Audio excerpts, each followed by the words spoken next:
명세서는 이제 차이가 신고서는 방금 봤던 게 신고서고요.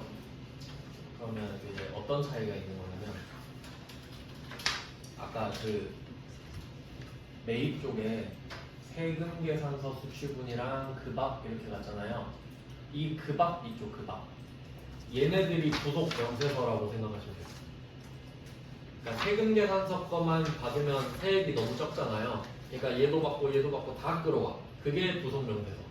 그러니까 엄청 많죠. 그러니까 이거 싹 다 신고해서 세액공제 다 받는 거예요.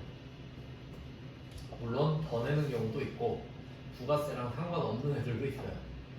근데 그냥 이런 느낌으로 기억하시면 돼요. 그러니까 이 그 밖의 공제매입세 얘네들을 대충 배우는구나. 그러니까 부가세 덜 내고 싶으니까 하는 거구나 라고 생각하시면 돼요. 이게 난도가 천차만별이에요. 엄청 쉬운 것도 있고 엄청 어려운 것도 있어요. 근데 이 중에 한 문제 나오는데 3점이에요. 그러니까 가성비가 좋진 않아요. 어쩔 수가 없죠.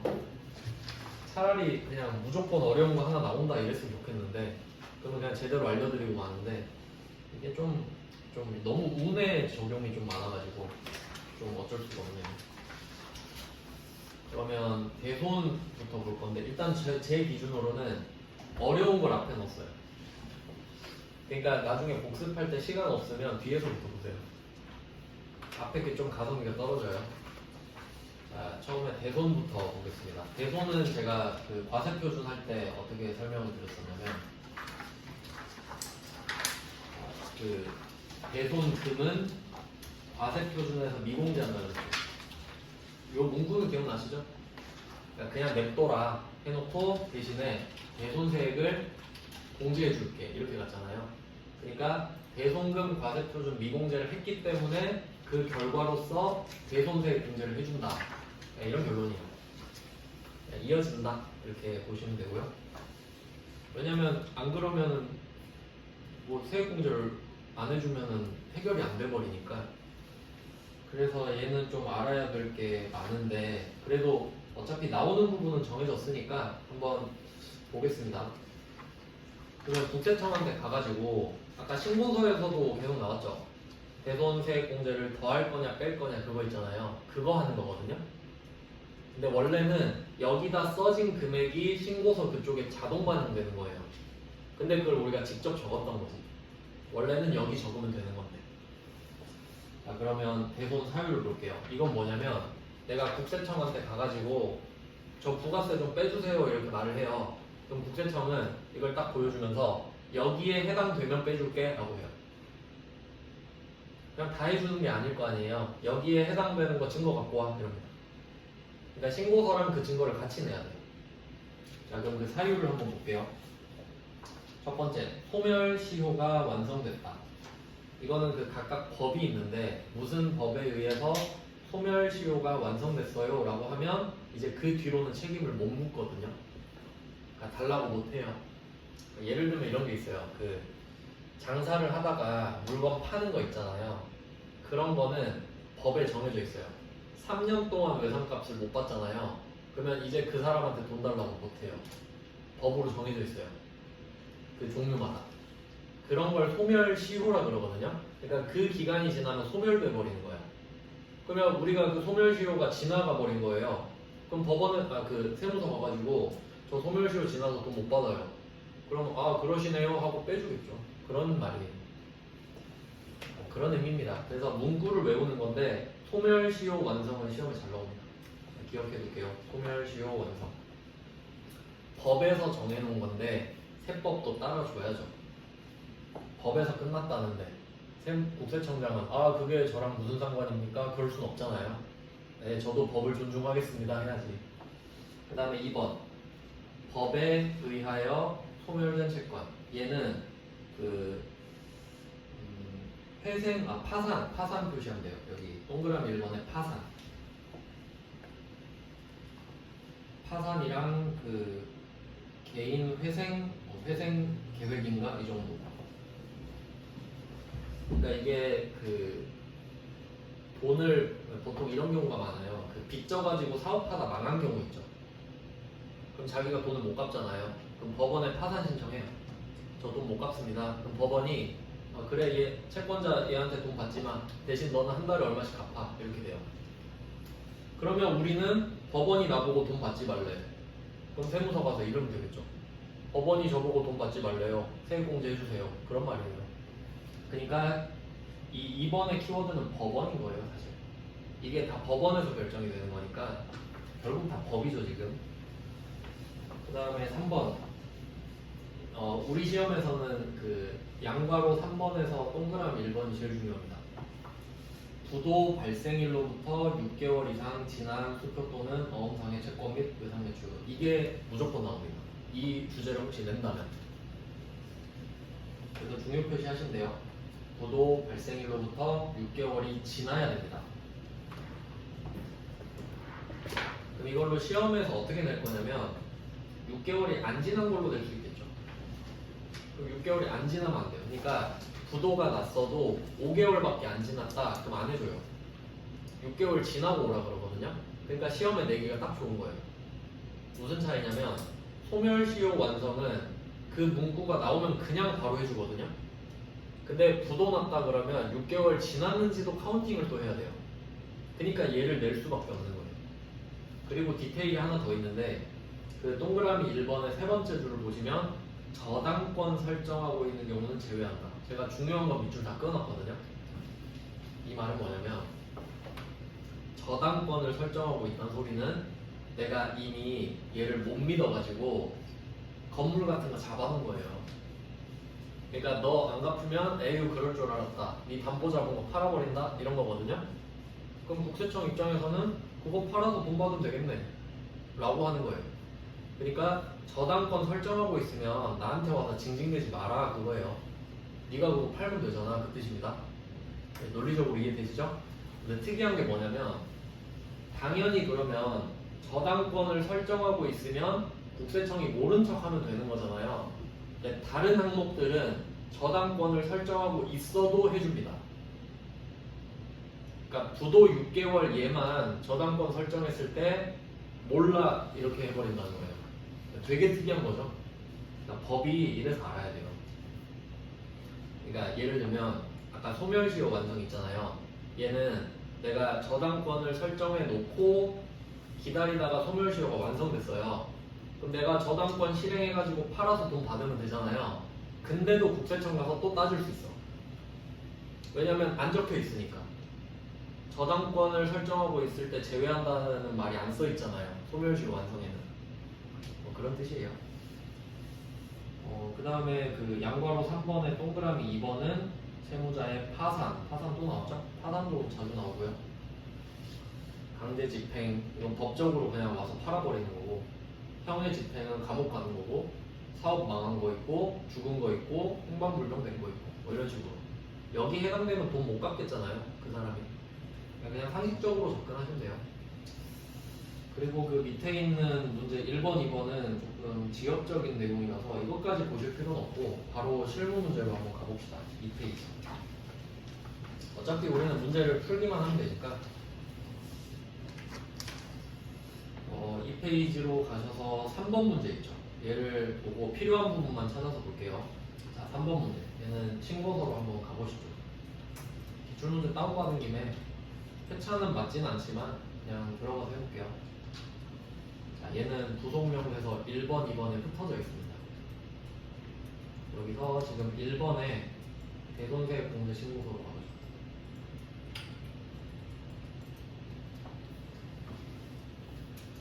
자, 그리고 문제에서 3번에서 일기 확정이라고 돼 있으니까 4월, 6월 이렇게 쓰면 되겠죠.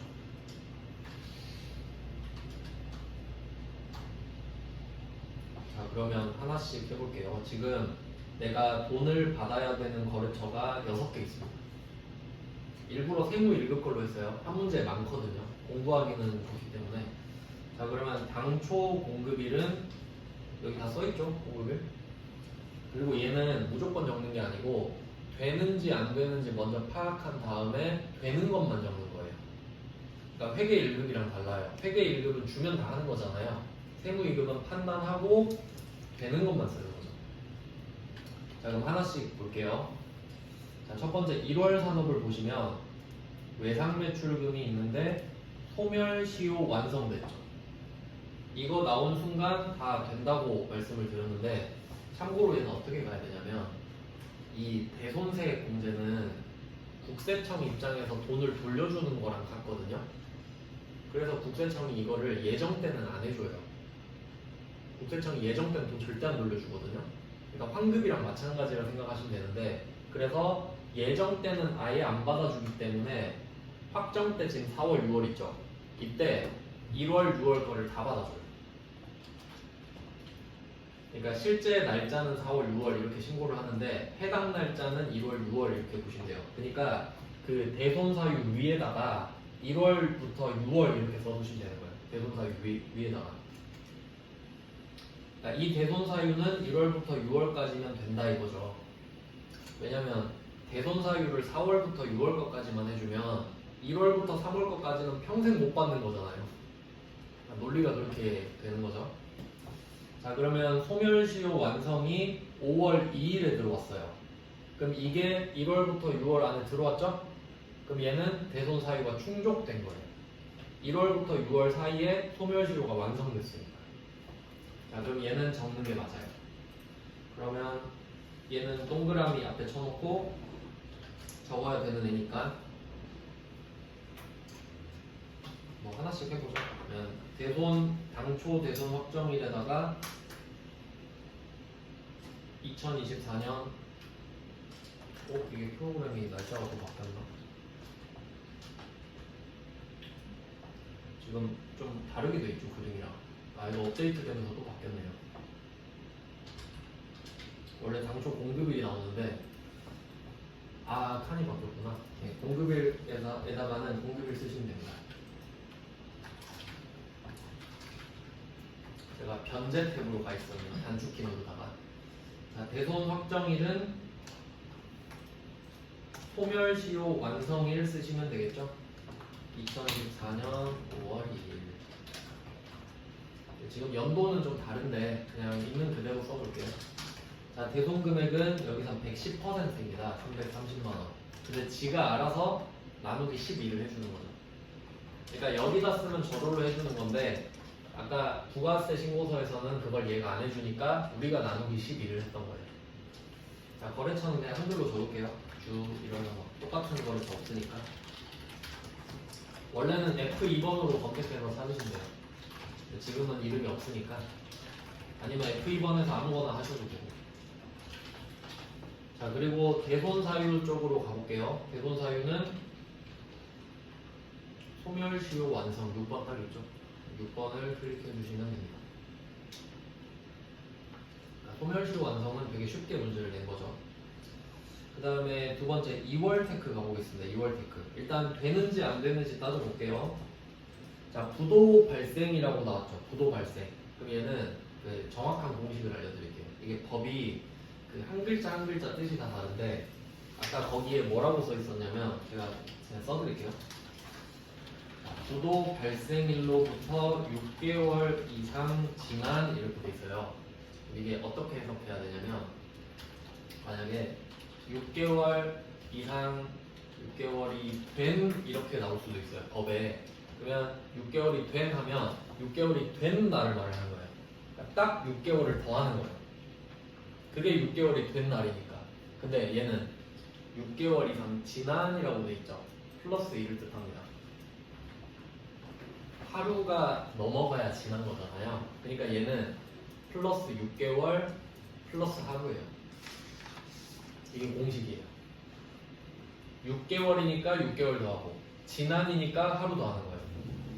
그러니까 6개월 하루가 지나가야 인정해줘요.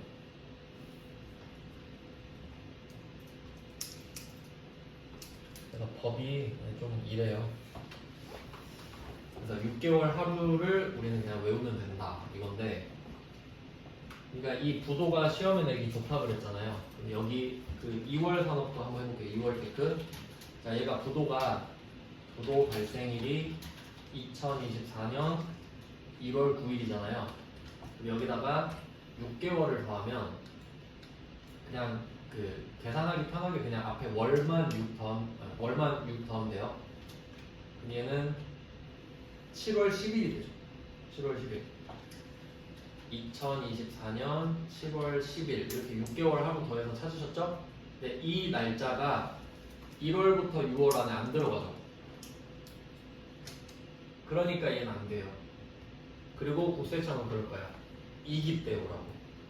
지금 6개월 안 지났으니까 지금은 안 되고 2기 때 오세요 이럴 거예요. 그러니까 일단 지금은 안 돼. 그래서 얘는 부도 발생일 옆에다가 2024년 7월 10일 적어 놓으시고 대손 사유 위에 1월 6월에 안 들어오니까 지금은 안 된다. 네, X예요. 결국 이거 물어보거든요. 이거 뻔해요. 소멸시효 완성은 아무도 안 틀릴 거고 부도 정도만 틀릴 거 아닙니까? 자, 그러면 2월은 제끼고 세월 무역으로 가겠습니다. 자, 세월 무역 얘도 부도죠?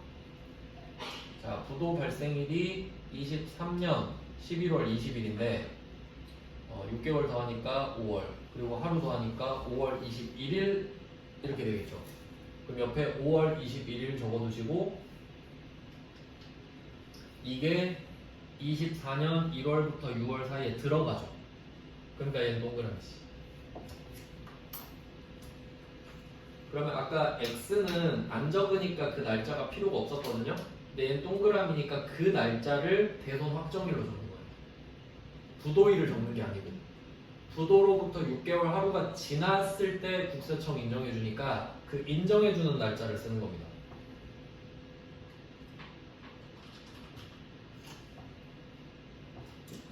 그러니까 지금 이 문제의 주인공인 거죠. 세월 무역. 그래서 당초 공급일은 2023년 0508이고 확정일은 아까 우리가 6개월 하루 더해서 찾은 날짜입니다. 5월 21일. 그러니까 이게 연도도 잘 봐야 되는 거죠. 연도도. 아, 밑에 답은 다 적혀 있어요. 그러니까 답에다가 다시 표시해 두시면 좋겠죠. 그 세월 무역의 대손 확정일 5월 21일 얘를 좀 다시 표시해 주세요. 이게 사실 중요한 거니까.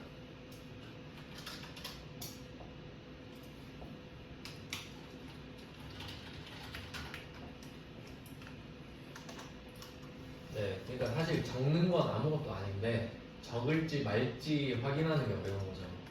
그러면 얘는 대손 사유의 5번 부도 6개월 경과를 클릭해 주시면 되겠네요. 세무 1급은 실제로 이렇게 많은데 세무 2급은 한 3, 4개 줘요. 이건 세무 1급이라 많은 거예요. 자, 그 다음에 네 번째 5월 상사 가봅시다. 5월 상사. 5월 상사는 옆으로 쭉 가서 파산만 표시할게요. 파산.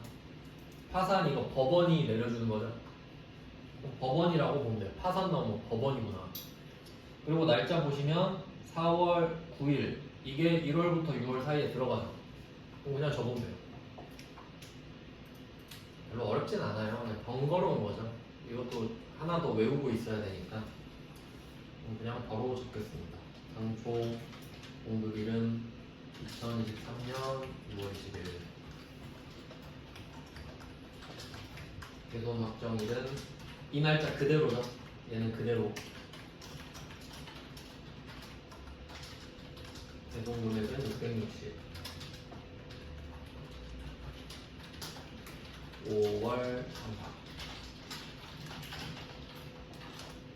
자, 그리고 얘는 1번의 파산 골라주시면 되죠.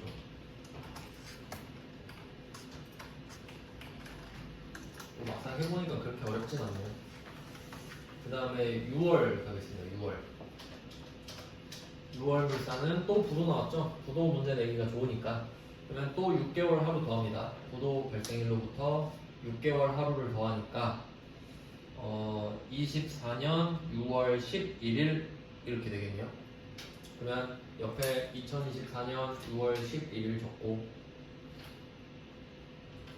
이게 1월부터 6월 안에 들어가니까 동그라미, 그리고 동그라미 됐으니까 이 날짜를 적는다. 이렇게 좀 루틴을 만들면 됩니다.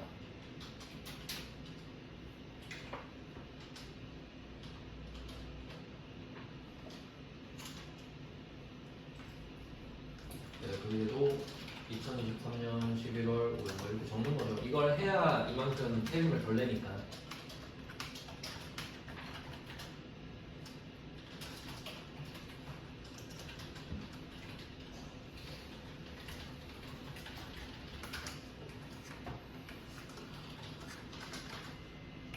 자, 얘도 부도 6개월 경과를 골라주시면 되겠고, 마지막 9월.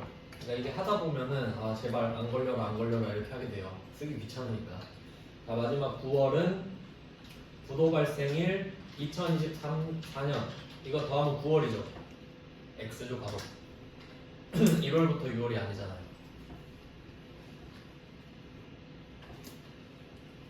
그러니까 안 써도 되는 건 날짜를 적을 필요가 없죠. 그냥 월만 체크하고 아니네 그럼 X하고 넘어가는 거죠. 맞으면 일자까지 찾아야죠. 적어야 되니까. 그래서 이런 패턴이고 이렇게 한 문제가 많게 나오진 않아요. 그냥 공부용으로 지금 넣은 거라서. 그럼 이제 그 기출문제 워딩을 한번 보겠습니다. 이제 어떤 느낌인지는 아시겠죠? 자, 그럼 위쪽에 기출문제 워딩을 보시면은 여기까지 보고 좀 줄게요. 자, 1번, 01번. 대손세액공제는 일반 과세자한테 적용이 되고 간이 과세자는 적용하지 않는다. 이거 좀 기억해 두세요. 왜냐면 간이 과세자는 이미 세금을 덜 내는 혜택을 받고 있잖아요. 그러니까 대손세액공제까지는 안 해주겠다 그거예요. 그 다음 2번. 예정신고 시에는 안 해준다. 이건 진짜 중요합니다. 잘 나와요 얘는. 왜냐면 환급이랑 같은 개념이라고 생각하면 돼요. 예정 때는 환급도 안 해주잖아요. 그러니까 대손세액 공제도 안 해주겠다. 확정 때 말해라 이 말이죠. 그러니까 6개월치를 한 방에 해주는 거죠. 2번은 정말 중요합니다. 뭐 1번도 중요하긴 한데. 그 다음에 3번. 3번은 재화 용역을 공급한 후 그 공급일로부터 10년. 이거 10년 하나 표시하시고 10년이 지난 날이 속하는 과세 기간에 대한 확정 신고 기한까지. 이거는 그 밑에로 하나 좀 자세히 설명해 드릴게요. 그 밑에 보시면 1월 산업 이걸로 설명해 드리겠습니다. 자, 밑에 1월 산업 보시면 공급일이 2021년 5월 1일로 돼 있죠. 그럼 이때 물건을 팔았거든요. 그러면 얘는 언제까지 받아주냐면 일단 10년 더합니다. 10년을 더하면 2031년 되죠. 2031년 5월 1일 이렇게 되잖아요. 근데 확정 때밖에 안 받아주잖아요. 그러니까 확정까지 또 늘려줘야지. 그러면 6월 30일까지 늘어나죠. 근데 또 신고는 7월 25일까지잖아요. 그러니까 제가 확정 신고 기한을 외워놔야 된다고 그랬죠. 그러니까 얘는 2031년 7월 25일까지 신고하면 되는 거죠. 왜냐면 확정 때밖에 안 받아주는데 5월 1일에 신고하라고 하면 말도 안 되잖아요. 그러니까 자연스럽게 7월 25일까지가 돼버리는 거죠. 근데 10년까지는 문제 안 내겠죠? 그래도 말 문제로 나오니까 알고 계시면 되고요. 그다음에 4번. 대손금은 과세 표준에서 공제하지 않는다. 말 문제로 같이 나오겠죠. 이걸 우리가 미공제라고 배웠잖아요. 그러니까 대손금에서 과세 표준을 공제하지 않으니까 세액 공제를 따로 해주고 있죠 지금. 그 다음에 5번. 대손세액 공제는 그 대손이 확정된 날, 지금 그 날짜들을 확인한 거죠. 그 과세 기간에 확정 신고 때 제출하고 있는 거잖아요 지금. 맞는 겁니다. 그 다음에 6번. 대손이 확정된 날이 속하는 과세기간의 확정신고 시 공제를 받지 못한 경우 경정청구. 이거 하나 표시해 볼게요. 제가 어제 경정청구 이름은 말씀드렸는데 이게 어떤 말이냐면 그 밑에 있는 그 세월무역 예로 설명해 드릴게요. 세월무역. 자, 세월무역이 5월 21일자로 대손이 확정이 됐으니까 지금 1월부터 6월 안에 들어가서 신고를 한 거잖아요. 근데 만약에 여러분이 지금 얘를 깜빡했어요. 세월 거를 깜빡하고 신고를 안 한 거예요. 그리고 2기 때 2기 확정 때 가가지고 저 1기 때 그거 빠뜨렸는데 죄송한데 2기 때 지금 해주시면 안 돼요? 하면 해줄 것 같잖아요.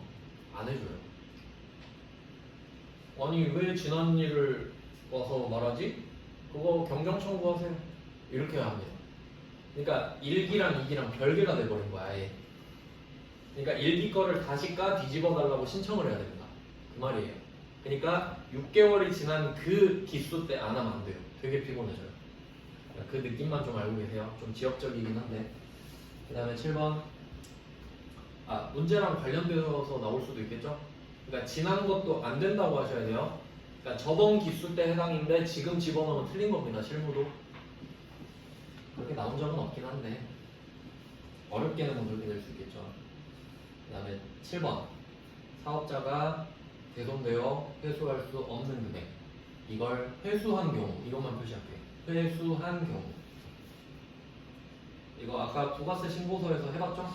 회수한 경우는 다음 줄에 매출세액에 더한다 표시할게요. 대손이 확정되면 매출세액에서 뺐죠. 대손 확정되면 매출세액에서 뺐죠. 불쌍하니까. 근데 그걸 회수하면 안 불쌍하죠. 그럼 더해야지 다시.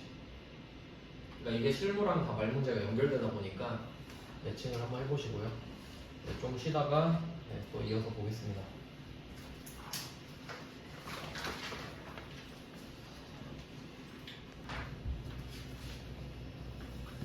네, 대본 그 문제 보면서 중요한 것들은 다 체크를 했는데 지역적인 내용은 아까 언급은 해드렸지만 한 번 더 좀 정확하게 말씀을 드릴게요. 3번 문제로 예를 들어보면 만약에 지금 없는 회사인데 만약에 그 3번 문제에서 뭐 10월 물산 뭐 이런 게 있다고 치면 없는 회사를 만들어 가지고 하나 해볼게요.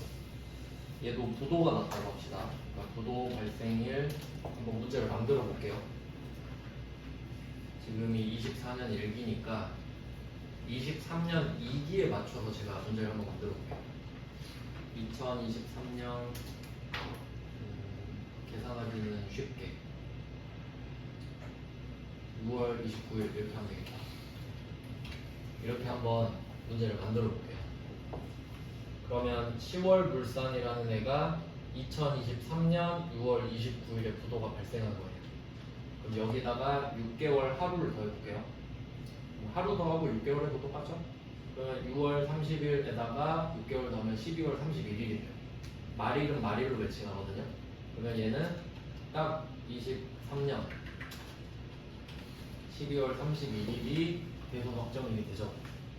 근데 지금은 24년 1기죠.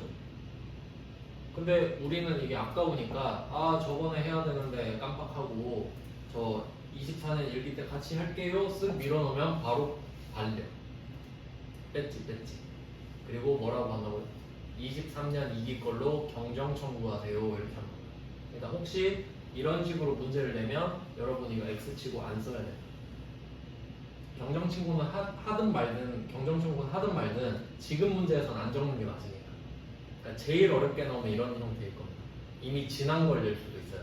그러니까 날짜가 안 온 건 당연히 안 된다고 알고 계시잖아요. 근데 날짜가 지난 것도 안 된다 이렇게 알고 계시면 이게 어렵게 나오면 그렇게 돼요.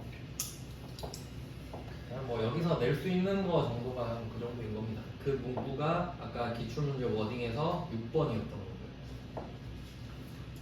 이렇게 하면 뭐 이 정도면 다 대비가 될 것 같고 뒤쪽 문제들은 직접 입력은 하지는 않고 그냥 되는지 안 되는지만 따져보도록 하겠습니다. 뒤쪽 문제들은 한번 입력은 해보셨으니까.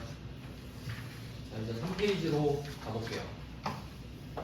자, 3페이지에 되는 거 안 되는 거 한번 따져봅시다. 자, 3페이지의 04번 문제는 첫 번째 거 가경 이렇게 돼 있죠. 파산만 표시하시면 되겠죠. 파산 표시하시고 대손 사유의 파산 그리고 대손 확정일이 24년 10월 5일 이것도 표시를 해 두시고요.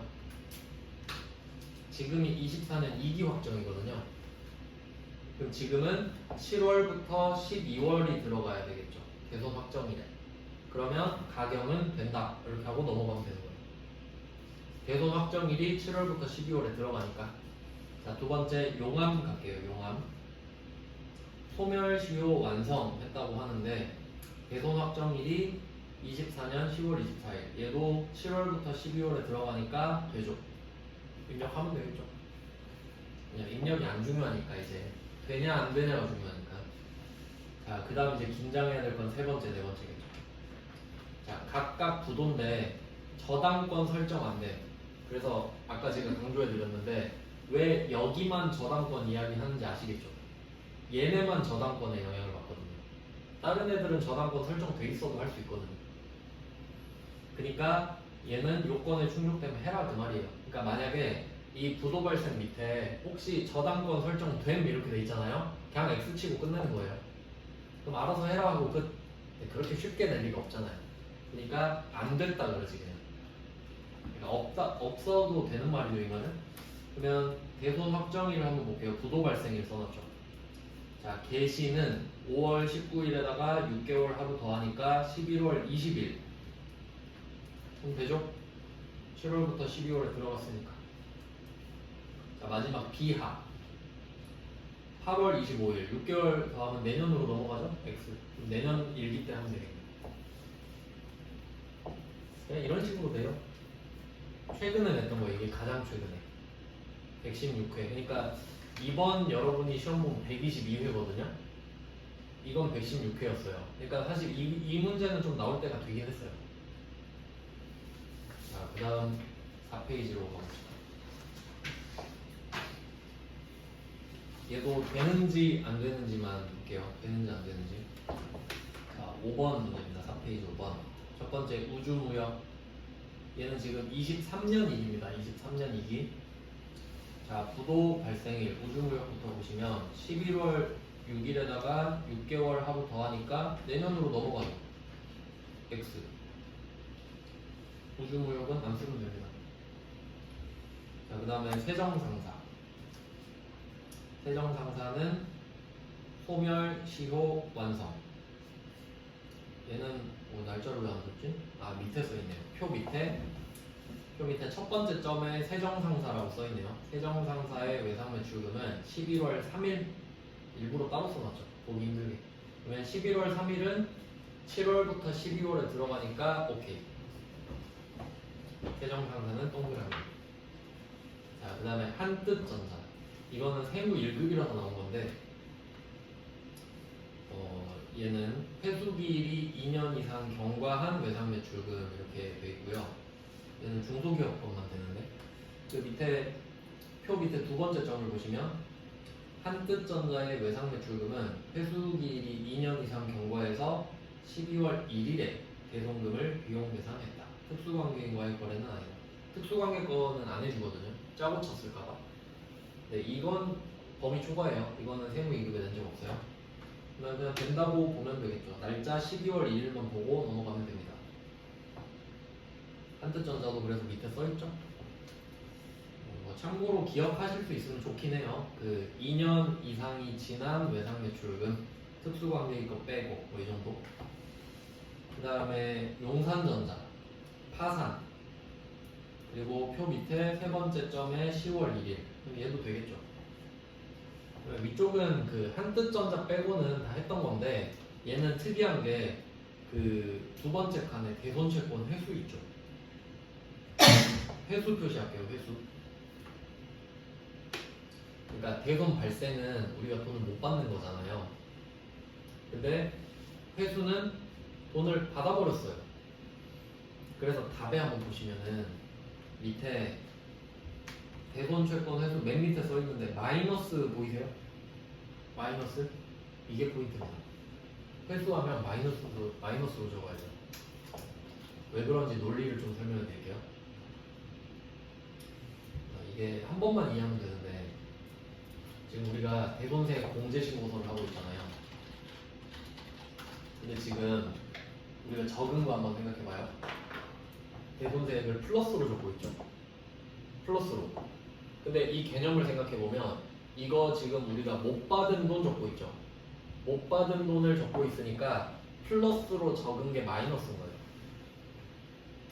그러니까 국세청은 이 돈을 빼줄 거 아니에요. 결과적으로 전 이 돈을 못 받았어요 라고 하는데 국세청은 다 마이너스 붙여서 생각하겠죠. 이 돈을 빼줘야겠구나 라고 생각하겠죠. 그러니까 우리가 대손세 공제서의 신고서에서는 플러스라고 줬는데 이게 신고서로 넘어가잖아요. 부가가치세 신고서. 그럼 마이너스가 되는 거예요. 그러니까 대손 확정되면 마이너스로 적었잖아요. 그러니까 부호가 바뀌어서 이동한다고요. 그러니까 부호가 바뀐다고 생각하면 되지. 그러면 신고서 기준으로 잡아놓고 반대라고 생각하시면 되는 거죠. 그러면 신고서에서는 확정이 되면 마이너스였죠. 그러니까 여기서 확정되면 플러스로 적지. 자, 그러면 신고서에는 회수하면 플러스로 적었죠. 토해내야 되니까. 그럼 여긴 마이너스로 적어요. 결론은 반대다. 그래서 얘는 회수칸을 따로 마련해놨죠. 헷갈리지 마시라고. 그러니까 얘는 마이너스만 붙여서 쓰면 되는 거죠. 얘는 한번 해보죠. 그래도 마이너스 한번 해봐야죠. 얘는 그냥 뭐 형식적으로 있는 거 쓰겠습니다. 당초 공급일은 2021년 10월 15일. 대손 확정일은 여기선 회수일을 쓰겠죠. 회수한 거니까 지금은. 자, 회수일은 2023년 10월 5일이라고 말해주고 있네요. 대손 금액은 내가 대손을 당했으면 플러스인데 회수했으니까 마이너스 935만원. 그리고 거래처는 뭐 안 적으셔도 되고요. 상관없고요. 그리고 여기서는 이게 없기 때문에 밑에서 말을 해주고 있어요. 유의사항에서 조회되지 않는 사유는 7번에 직접 입력으로 하고 기고 내용을 그대로 쓰세요. 그 말은 대손채권 회수라고 써라. 이렇게 말을 해줘야 자기들이 채점하기 편하거든요. 왜냐면 답이 다 달라져 버리니까. 자, 이렇게 됩니다. 그러니까 회수하면 그냥 마이너스 쓰면 된다. 이 정도 기억하시고요.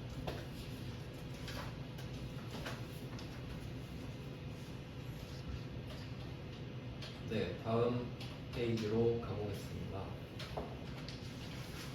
이제 배웠던 것만 반복되니까 확인만 하고 넘어가겠습니다. 자, 이제 5페이지로 가서 6번 문제를 볼게요. 네, 이게 그 108회고요. 아까 116회인가 그랬죠? 108회 나오고 116회 나왔으니까 지금 122회 되면 대충 좀 뭐 나올 때 되지 않았나? 뭐 그런 느낌인 거죠. 그럼 얘는 4월, 6월이고요. 되는지 안 되는지만 볼게요. 첫 번째 정성. 정성은 부도 발생일이 3월 31일인데 6개월 더하니까 2기로 넘어가 버리죠. 지금 1기인데. 그래서 X. 별거 아니죠. 몇 번 하다 보면. 다음 두 번째 수성. 수성은 부도 발생일이 작년입니다. 작년 11월에다가 6개월 더하니까 올해 1기가 딱 되죠. 그러니까 5월 2일 해가지고 적으면 되겠네요. 5월 2일 6개월 하루니까. 그 다음에 세 번째 금성. 금성은 소멸시효 완성. 이걸로 그냥 끝인데 이 날짜가 1월부터 6월 안에 들어오니까 적어서 내면 됩니다. 네 번째 우강상사. 아, 요게 이제 낚시네, 낚시. 우강상사는 보시면 사망 보이죠? 사망. 사망 아까 봤던 거 기억나시죠? 사망은 아무도 안 틀리거든요. 근데 밑에 다 보세요. 우강상사 써있나? 안 써있죠. 왜냐면 대여금이거든요. 대여금 면세죠. 면세는 부가가치세 없죠. 그럼 부가가치세 없는데 부가가치세 빼주세요 이러면 안 빼주겠죠. 그러니까 대여금은 대여금이니까 X예요. 이거 엄청 중요한 거예요. 대여금만 나오면 바로 X예요. 장기 대여금이건 단기 대여금이건 면세니까 바로 X. 지금 부가세 빼달라 그러는 건데 면세는 나오면 안 되죠. 굉장히 중요합니다. 그래서 우강상사는 대여금에서 X. 그래서 기출을 많이 풀어볼수록 좋은 거예요. 자, 그 다음에 밑에 점 있죠? 표 밑에 점. 얘는 회수만 표시하시면 되겠죠. 두 번째 줄에 회수. 그리고 50%니까 550만원 곱하기 50%에서 마이너스만 붙여서 적으면 되겠죠. 아까 해보셨으니까 마이너스 밑에 다 써있네요. 무관상사는 대손세 공제가 불가능하다. 없으니까 이렇게 됐고, 그 다음에 7번 가보겠습니다. 엄청 옛날 문제네요. 7번에 1번 충성물산 키워드만 쭉 볼게요. 세 번째 줄에 부도 확인을 받았다. 이거 하면 되겠죠. 부도 확인을 받았다. 그럼 6개월을 봐야 되는데 옆에 보니까 저당권을 설정하고 있다. 바로 1번은 X치고 넘어가는 거죠. 저당권 설정했으면 이거 팔아서 돈 받으면 되죠. 이것 때문에 넣은 거예요. 6400거를. 10년 전 문제인데. 자, 그 다음 2번입니다. 1번은 안 쓰면 되는 거고, 2번은 소멸시효 완성이죠. 세 번째 줄에 소멸시효 완성. 그러면 날짜만 맞으면 되겠죠? 날짜 맞으니까 됩니다. 자, 세 번째는 두 번째 줄에 법원만 표시하면 되겠습니다. 법원 나오면 뭐 법원 말대로 해야죠. 판사 말대로 해야 되니까 못 받습니다. 나보고 돈 받지 말라고 한 거예요. 요 정도예요. 여기를 벗어나진 않을 거라고 생각합니다. 계속 나와봤자. 그래도 이건 좀 공부를 많이 해서 풀어야 되는 편입니다. 자, 이제 두 번째 주제로 갈게요. 지금 첫 번째 주제는 대손세 공제를 해봤고요. 이제 두 번째 주제는 6페이지에 의제 매입세액 공제 신고서입니다. 얘도 조금 공부할 게 있긴 한데 문제는 간단하게 내니까 문제 위주로 설명해 드릴게요. 자, 이름이 의제 매입세 공제 신고서인데 얘는 우리한테 좋은 겁니다. 왜냐면 이제 대손세 공제도 좋은 거죠. 부가세를 빼주는 거니까. 자, 의제 매입세 공제 신고서는 의제가 간주랑 똑같은 말입니다. 몇 번 말씀드렸죠? 근데 매입세액이 뒤에 붙어 있으니까 이거는 없는 매입세액을 만들어 주겠다. 즉 부가가치세 덜 내게 해주겠다. 이런 거예요. 그 이유를 생각해 보면 이때는 뭐 이런 걸 외우실 필요는 없는데 상황을 좀 설명해 드릴게요. 그래야 매끄럽게 푸니까. 자, 여러분이 지금 A예요. A가 면세를 사다가 과세를 만들어 팝니다. 지금 이런 경우에 세액공제를 만들어주겠다. 그러니까 의제 매입세액이 세액이 없으니까 매입세액을 만들어주겠다 이 말이거든요. 근데 왜 이렇게 하냐면 면세사업자한테는 문제가 있었어요. 면세사업자는 자기들이 세액공제를 못 받으니까 물건 팔 때 화풀이 한다 그랬어요. 가격을 높여서 팔아버린다 그랬죠. 그러면 이걸 사서 물건을 만들어 파는 사람도 그 가격만큼 또 올라가겠죠. 그러니까 가격이 계속 올라가는 거예요. 면세사업자를 거치면 거칠수록 가격이 계속 비싸지는 거예요. 그러면 소비자가 비싸게 사는 거예요, 물건을. 그러니까 이대로 가면 가격이 너무 비싸지니까 면세사업자가 화풀이 했을 게 뻔하니까 네가 면세사업자한테 산 물건 값을 내가 그냥 세액공제를 해줘 버릴게. 대신 소비자한테 그만큼 싸게 팔아야 돼. 이런 말이죠. 그러니까 면세 물건을 산 사람만 해주는 거예요. 화풀이 당했을 거니까. 과세사업자한테 산 사람은 아무 영향이 없죠. 세금을 받으면 끝나니까. 그런 취지가 있어요. 네, 그렇게 된 겁니다. 왜냐면 뭐 납득을 해야 공부를 하니까.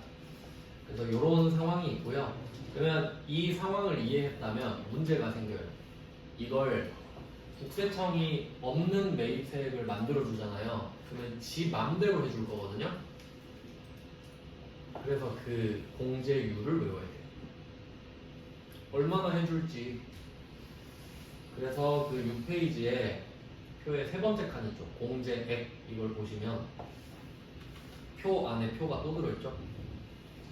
그래서 면세 물건을 사가지고 과세를 파는 경우는 거의 두 가지가 있다고 보시면 돼요. 첫 번째가 음식점, 두 번째가 제조업. 음식점은 말 안 해도 아시죠? 재료를 사서 과세로 파니까. 근데 제조업 같은 경우는 그 복숭아 통조림 뭐 이런 거 있잖아요. 과일 사가지고 가공해서 파는 경우 뭐 그 정도입니다. 그럼 이때 이 공제율을 외우셔야 돼요. 근데 시험에 나오는 것만 제가 찍어드릴게요. 첫 번째는 음식점업에서 법인 사업자 106분의 6 있죠. 106분의 6 하나 표시해 놓을게요. 음식점업의 법인 사업자 106분의 6 하나 표시하고, 그 다음에 제조업으로 내려가서 제조업의 두 번째 칸에 중소기업 있거든요. 거기에 104분의 4. 그리고 마지막 외의 경우 102분의 2 이렇게 세 개를 표시할 겁니다. 왜 세 개가 나오냐면 여태까지 나왔던 걸 제가 알려드릴게요. 어떻게 나오냐면 뭐 요식업인데 법인이다 이렇게 나오면 106분의 6을 떠올리셔야 돼요, 여러분이. 그리고 제조업인데 중소기업이다 이러면 104분의 3입니다. 근데 뭐 제조업인데 중소기업이 아닌, 그러니까 중소기업이 아니라고 말을 하는 이유는 뭐냐면 중견기업도 있고 대기업도 있기 때문에 그래요. 그러니까 중소기업이 아니라고 하면 되는 건데 이때는 102분의 2 이렇게 여태까지 나왔거든요. 저는 이걸 어떻게 생각했냐면 그 제조업이랑 음식점업의 규모를 생각해보면 일반적으로 제조업 쪽이 더 크죠. 공장으로 보통 하니까. 물론 뭐 과자점업 이런 것도 제조업이긴 한데 제조업이 일반적으로 규모가 크니까 제조업 쪽을 덜 해준다. 저는 이렇게 생각했어요. 너네 뭐 먹고 살만하지 않냐. 근데 음식점업은 보통 영세하니까 좀 더 많이 해주겠다 이렇게 생각을 했어요.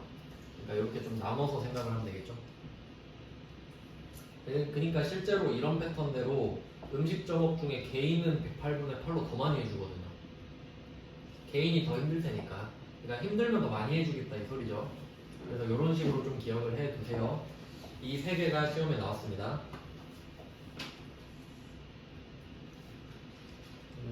그 다음 뭐 이렇게 해서 바로 문제 봐도 될 것 같은데요. 사실 이게 제일 중요하거든요. 자, 그러면 8페이지 가가지고 어떻게 적용이 되는지 바로 한번 보겠습니다. 8페이지는 5번 문제죠. 의제 매입세 공제신고서를 작성하시오. 자, 그러면 얘는 뭐부터 봐야 됩니까? 그 두 번째 줄에 제조업 중소법인 이렇게 표시하시면 되겠죠. 제조업 중소법인 표시하시고 바로 104분의 4를 적어 놓습니다. 104분의 4. 그러니까 이거는 이거 안 외우면 못 풀죠? 아예 손을 못 대게 돼 있습니다. 그래서 이렇게 써먹는 거고요. 그 다음에 그 밑에 내용을 또 볼게요. 지금 4명한테 샀거든요. 면세 물건을 지금 다 샀나봐요. 자, 그러면 뭐가 되고 뭐가 안 되는지 볼게요. 자, 첫 번째 인천농원 있죠. 인천농원 계산서 있습니다. 옆에. 그러니까 이걸 한번 상식적으로 생각해 볼게요. 여러분이 지금 면세 원재료를 사야 되거든요. 이때 증빙을 뭘 받을 수 있냐면 계산서를 받을 수 있겠고 카드 전표도 받을 수 있겠고 현금 영수증도 받을 수 있겠죠. 왜냐면 면세여도 카드로 살 수 있잖아요.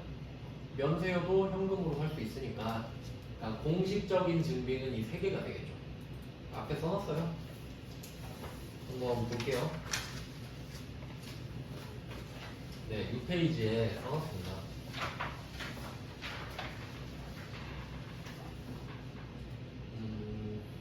안 써놨나?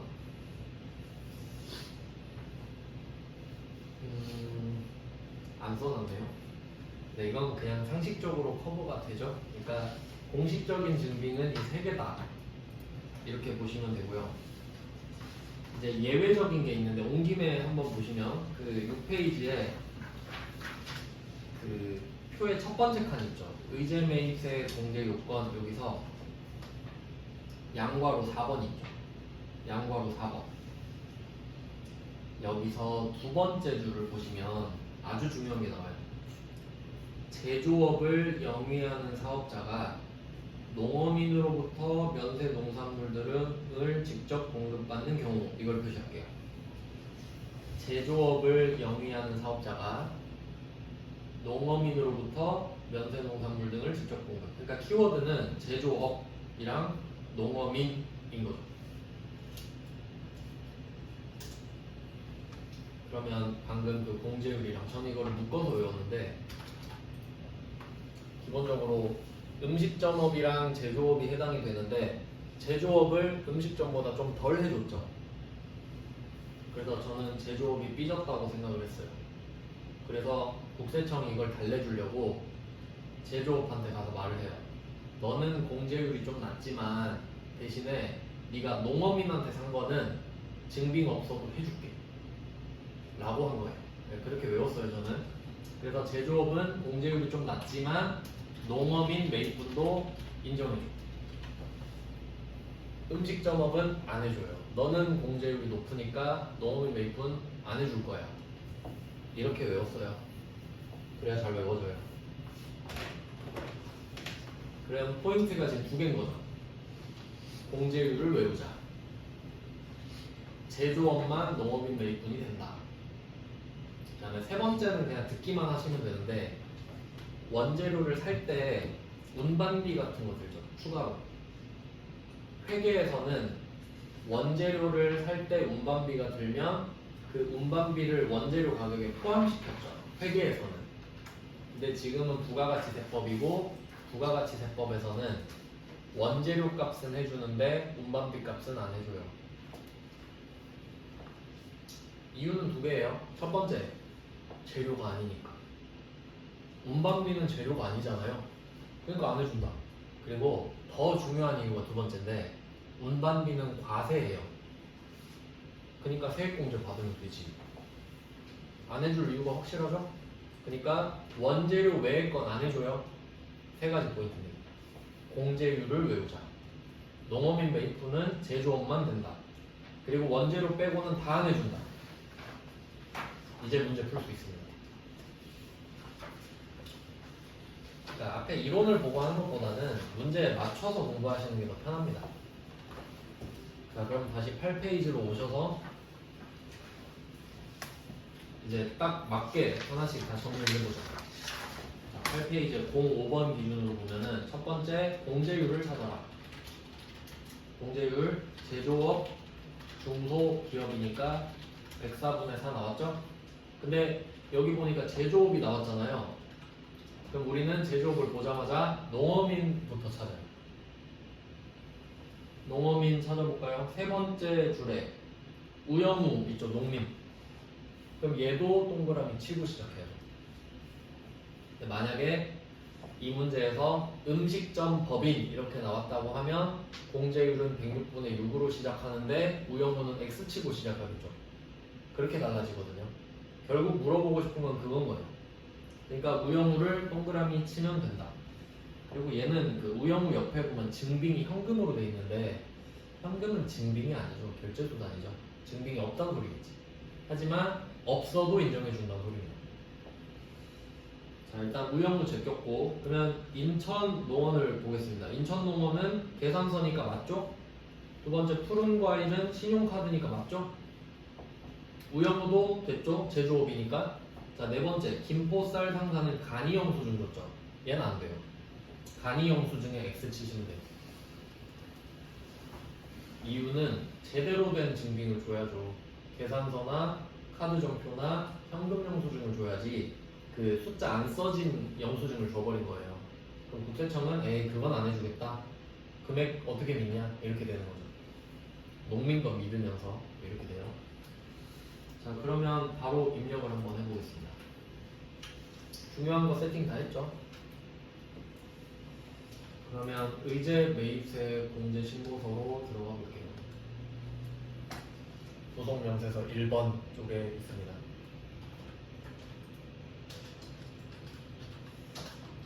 얘는 그때그때 다 해줍니다. 지금 5번 문제는 일기 확정이니까 4월, 6월로 들어갈게요.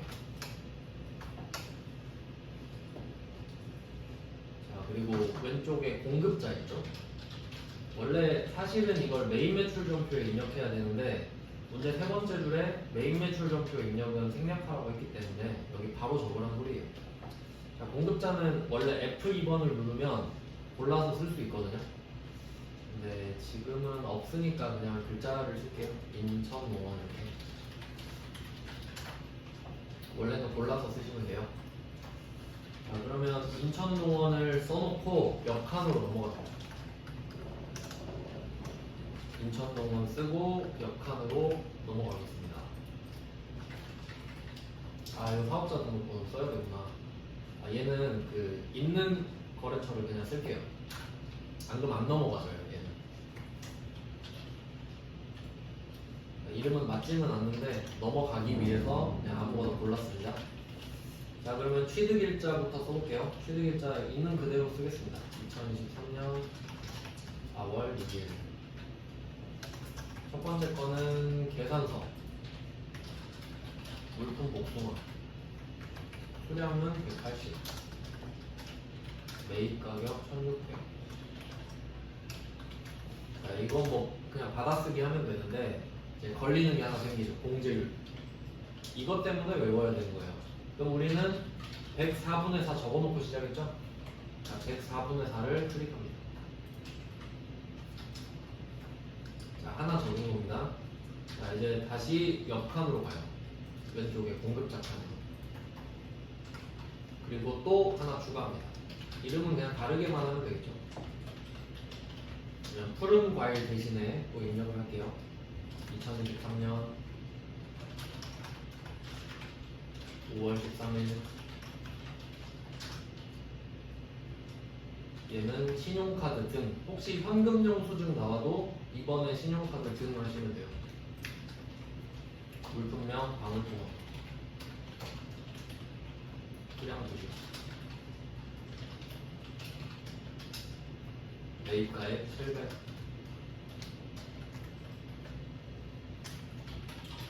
이제 공제율은 한번 정해지면 똑같겠죠? 104분의 4를 골라주시면 되고. 마지막으로 우영 대신에 한 명만 더 입력하겠습니다.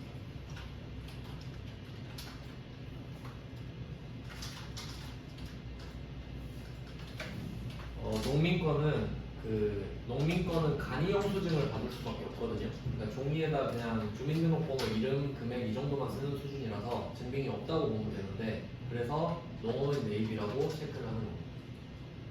없다는 뜻이죠. 없다는 뜻. 물품량은 사과 40kg, 140, 104분의 3.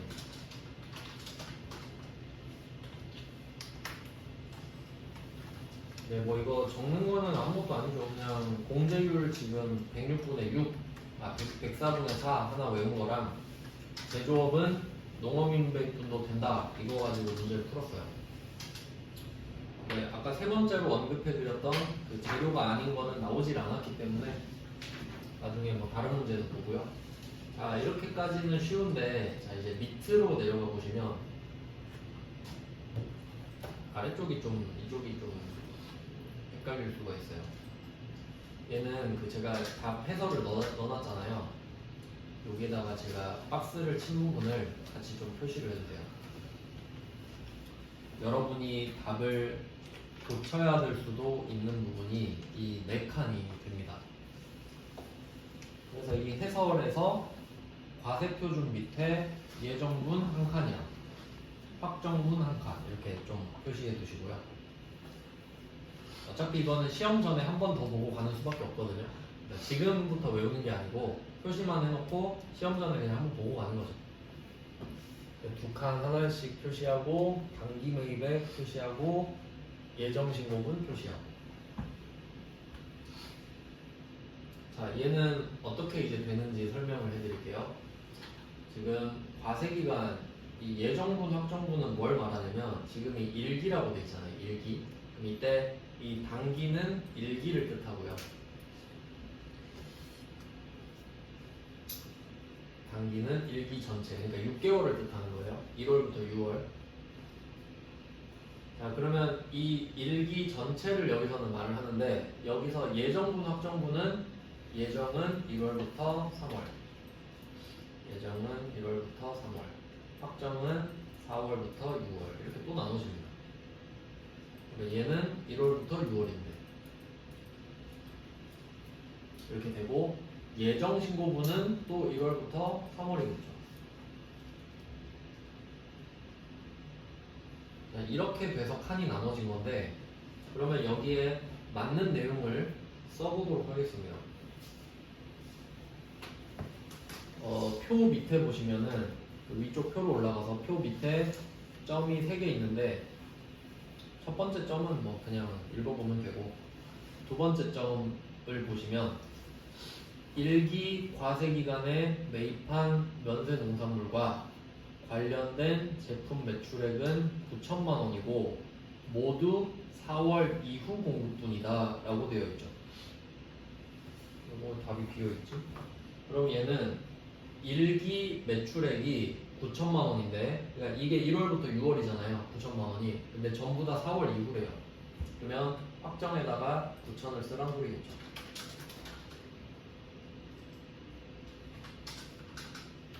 뭐 그런 의미로 쓴 거예요. 그러니까 보통은 예정 때는 얼마, 확정 때는 얼마 이런 식으로 알려주거든요. 근데 지금 약간 말장난하는 거죠. 6개월 동안 내가 9천을 팔았는데 전부 4월 이후 거야. 그 말은 예정은 없으니까 확정에 다 적어라 그 말이죠. 부가세는 제외하는 건 당연한 거고요. 과세 표준이니까. 자, 그리고 세 번째 점을 보시면은 1기 예정 부가세 신고 시 의제 매입세 공제는 없다 이렇게 돼 있는데, 이게 그 대손세액 공제랑 다르게 대손세액 공제는 예정 때 것도 확정 때 한 번 해준다고 말씀드렸는데, 의제 매입세액은 3개월마다 해주거든요. 예정 때도 해주고 확정 때도 해주고. 그러니까 혹시 예정 때 받은 게 있을 수도 있거든요. 근데 이 세 번째 점에서는 예정 신고 시 의제 매입세 공제액은 없다 이렇게 있으니까 예정 신고분이 없다는 소리예요. 그러면 당연히 예정 때 면세를 산 것도 없는 게 되겠죠. 그러면 예정 신고분은 없고 예정분 과세 표준도 없고, 그 다음에 이 단기 매입액을 한번 생각해 보시면 지금 여기에 왜 2440이 써 있냐면, 여러분이 이 4개의 거래처 중에 3개를 쓰셨잖아요. 김포 쌀상 다 빼고 그 금액이 저절로 온 거거든요. 근데 그러니까 4, 5, 6 것만 더해진 거지. 근데 지금 예정 때는 세액공제 받은 게 없다고 하니까 예정 때는 면세 원재료를 산 것도 없는 거죠. 그러면 이 4, 5, 6에 산 게 1, 2, 3, 4, 5, 6 전체가 되는 거죠. 그러니까 얘도 안 건드리는 거예요. 좀 복잡하긴 한데 그런 의미입니다. 그래서 결론은 9천만 원 하나 쓰면 끝나네요. 끝이에요. 한 문제입니다. 가성비가 좀 안 좋죠? 그러면 뒤쪽의 문제들은 어떻게 푸는지 또 한번 보겠습니다. 이것도 체크만 할게요. 이제 입력을 한번 해봤으니까. 자, 6번 문제입니다. 본 페이지.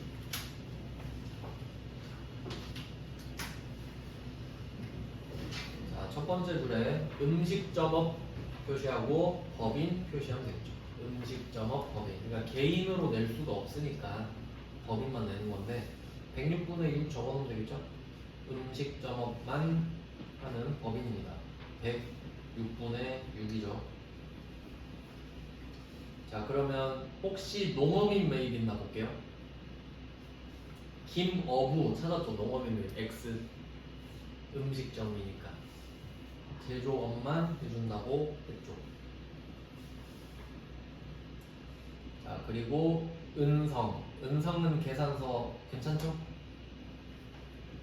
이두식 자재 신용사비 괜찮죠? 그럼 이 두 개만 적으면 돼요. 적었다 치고, 자, 밑에 4칸만 한번 적어봅시다. 4칸만 어떻게 하면 될지 보겠습니다. 그러면 표 밑에 2번 있죠. 표 밑에 2번 2점 해서 예정분 과표는 8,000, 확정분 과표는 9,500. 그래서 칸 알려드린 거 있죠. 예정분에다가 8,000, 확정분에 9,500. 왜냐면 이걸 써야 한도를 지가 정해주거든요. 저는 한도도 제가 계산해야 되는데 얘는 컴퓨터가 다 해주죠. 그래서 8000도 쓰고 9500도 썼습니다. 이번엔 두 칸 다 썼죠? 그리고 원래 단기 매입액이 얘는 417만 5천원 이렇게 써있네요. 자, 그리고 그 3번은 의제 매입세액이 7만 5천원이다 이렇게 돼 있죠. 의제 매입세액 7만 5천원. 그러면 예정 신고 때 이야기하고 있으니까 그 이미 공제받은 금액 예정 신고분에다가 7만 5천원을 적어라 이거예요. 근데 이 문제는 조금 오버했는데 이건 그냥 듣기만 하세요. 이 단기 매입액이 지금 여기에 417만 5천원 써 있잖아요. 이게 왜 나왔냐면 원래는 그 해설에 보시면 132만 5천원 이렇게 써지거든요. 저절로. 이건 그냥 보기만 하세요. 왜 이 금액이 나왔냐면 우리가 7만 5천원을 그러니까 예정 때 의제 매입세액을 7만 5천원 받았다고 돼 있잖아요. 그럼 얘는 어떻게 나온 거냐면 x에다가 106분의 6을 곱한 거겠죠. 왜냐면 106분의 6이라고 했으니까. 그러면 이 x를 어떻게 구하냐면요.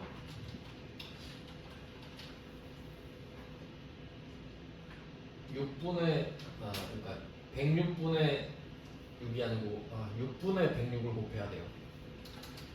7만 5천 곱하기 106을 하고 나누기 6 이렇게 해야 x가 나와요. 역추적하는 거니까. 그러면 그때 얼마 샀는지가 나오겠죠. 그럼 그게 예정 때 산 면세 원재료거든요. 그 금액이랑 이 금액을 더해야 돼요. 근데 출제자도 지가 오버했다고 했는지 모두 정답 처리했어요. 근데 원리만 알려드리는 거예요. 원리만. 그러니까 이렇게 내진 않을 건데 그냥 그래서 답이 밑에 132만 5천원에 285만원을 더한 금액이다. 그렇게 나온 거예요. 그러니까 285만원이 방금 제가 쓴 공식에서 나온 거죠. 그러니까 이 문제 이후로 이렇게 안 낼 거라 생각하시면 돼요. 그러니까 보통은 줄 거예요. 그냥 금액을. 그래서 그냥 제가 보여드리고 싶은 거는 4칸을 쓰는 거다라는 거죠. 4칸. 자, 뒤에 문제도 한번 볼게요. 네, 이게 끝이에요. 그냥 이것만 하면 끝나는 문제니까. 그 다음에 10페이지로 가서 다른 문제, 이거 한 문제만 더 볼게요. 자, 10페이지에 7번을 또 보겠습니다. 7번. 얘는 메인 매출점표로 하라 그랬는데 또 이렇게 될 것 같지는 않으니까 굳이 메인 매출점표를 해보진 않을게요. 하던 대로만 하겠습니다. 자, 면세, 첫 번째 줄에 제조업, 중소기업 표시할게요. 제조업, 중소기업. 그럼 104분의 4 나옵니다. 104분의 4.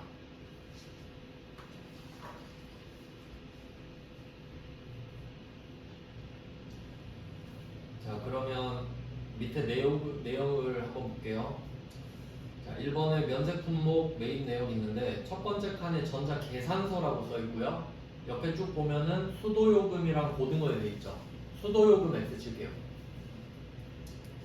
수도요금 X. 그러니까 물은 안 쳐줘요. 이게 또 항목이 있어요. 소금은 또 되고 물은 안 되고 막 그러거든요. 근데 우리는 그냥 고등어 딱 그 재료만 된다고 생각하시면 돼요. 딱 고등어만. 그래서 수도요금은 패스. 근데 계산서 받은 것 중에 한상 고등어는 괜찮겠죠?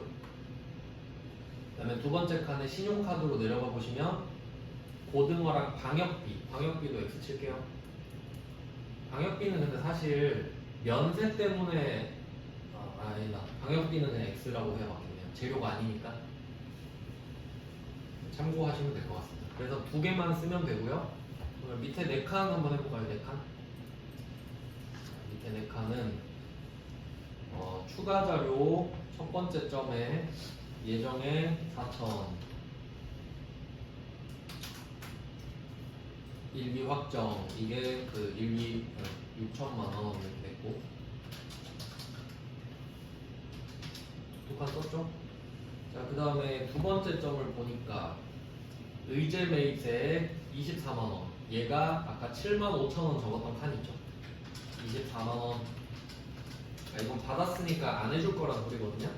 아 근데 얘는 어때요? 624만 원 이렇게 알려줬죠. 아까는 우리가 그 106분의 6 거꾸로 해가지고 곱해서 구했잖아요. 이렇게 알려줘야 맞다고요. 그러니까 얘는 이미 적혀있던 금액에 624만 원을 더해서 적으면 되는 거죠. 그래서 밑에 답에 보시면은 비단기 매입액에 1607만 원 써있거든요. 그러니까 이미 적혀있던 금액에 624만 원을 더해서 적은 거죠, 다시. 그런 금액이에요. 그러니까 이미 적혀있던 금액에 예정 때 산 걸 알려준다면 더해서 고쳐서 적는 거죠. 이 정도 하면 이것도 이 범위 밖으로는 안 벗어나니까 오히려 문제 풀기는 사실 대손보다는 의제가 더 낫긴 하거든요. 둘 다 그렇게 좋진 않아요. 네, 좀 쉬다가 뒤쪽은 좀 쉽거든요. 좀 쉬다가 보겠습니다. 또.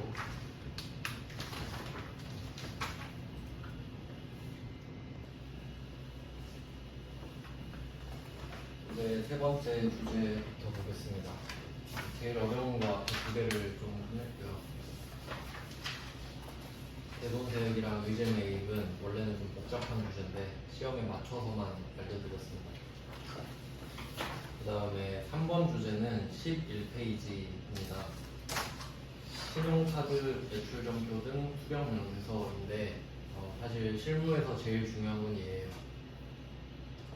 얘를 좀 많이 냈으면 좋겠는데 빈도수는 거의 비슷하다고 보면 돼요. 항목이 좀 많아서 그런 것 같습니다. 근데 이 부분은 실제로 되게 중요하니까 시험과 별개로 잘 알아두셔야 돼요. 이유를 말씀을 드리면 그 대손은 없는 회사도 있거든요. 돈 다 회수하는 회사도 있을 거 아니에요. 그리고 원재료를 면세로 된 거 안 사는 회사도 있을 거 아니에요. 그러니까 앞에 배운 두 개는 해당이 안 되는 회사도 많아요. 근데 지금 배울 거는 해당이 안 되는 회사가 없습니다. 왜냐면 카드 점표랑 현금 영수증 받은 거를 모아서 제출해서 세액공제 받는 거거든요. 그러니까 제일 중요해요. 자, 한번 보겠습니다. 바로 문제 보면서 설명해 드릴게요.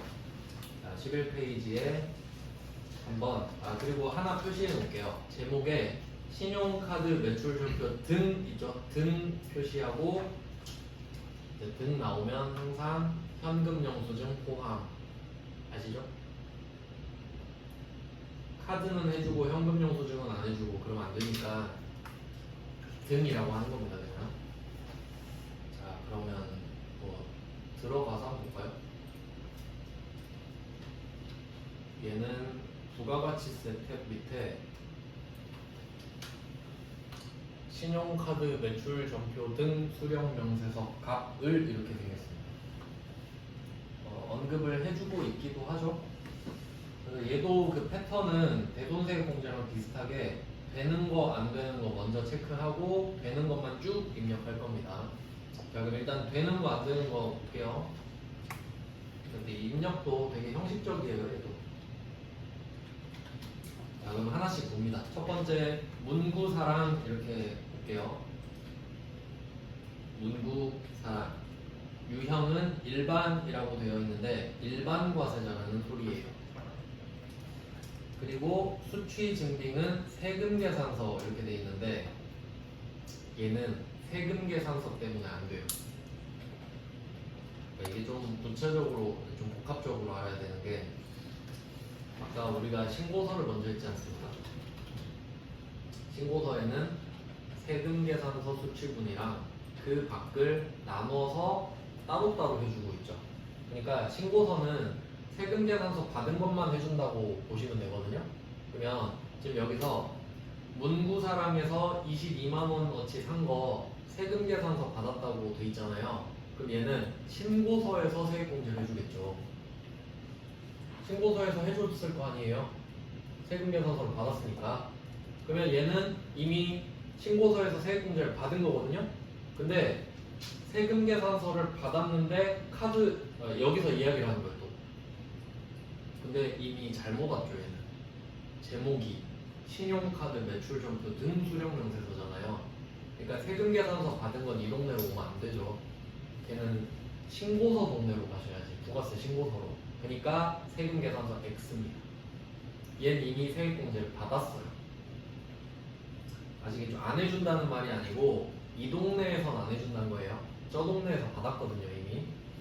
자, 그래서 하나 제낍니다. 그 다음에 두 번째 과일나라 갈게요. 과일나라는 면세에서 X입니다. 면세. 그러니까 얘한테 산 거는 부가세가 없잖아요. 당연히 세액공제를 못 받죠. 그 다음에 세 번째 착한 마트입니다. 착한 마트는 일반 과세자한테 신용카드 매출점표를 받았는데요. 일반 과세자는 세금 계산서를 줄 수 있죠. 근데 그 대신에 카드 점표를 준 거죠. 그러니까 세액공제가 되죠. 명분도 영업부 소모품이니까 딱 다 맞죠? 안 되는 게 없으니까 됩니다. 그럼 착한 마트 앞에는 동그라미. 그러니까 안 되는 이유가 없으면 되는 거죠. 자, 그 다음에 기프트 갈게요. 기프트는 세금 계산서 때문에도 안 되고 접대에서도 안 되죠.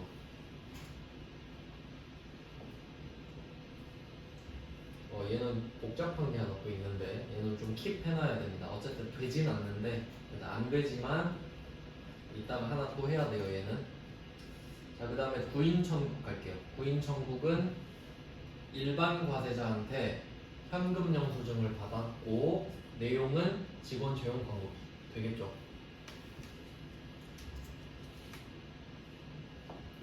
자, 그 다음에 커피 세상.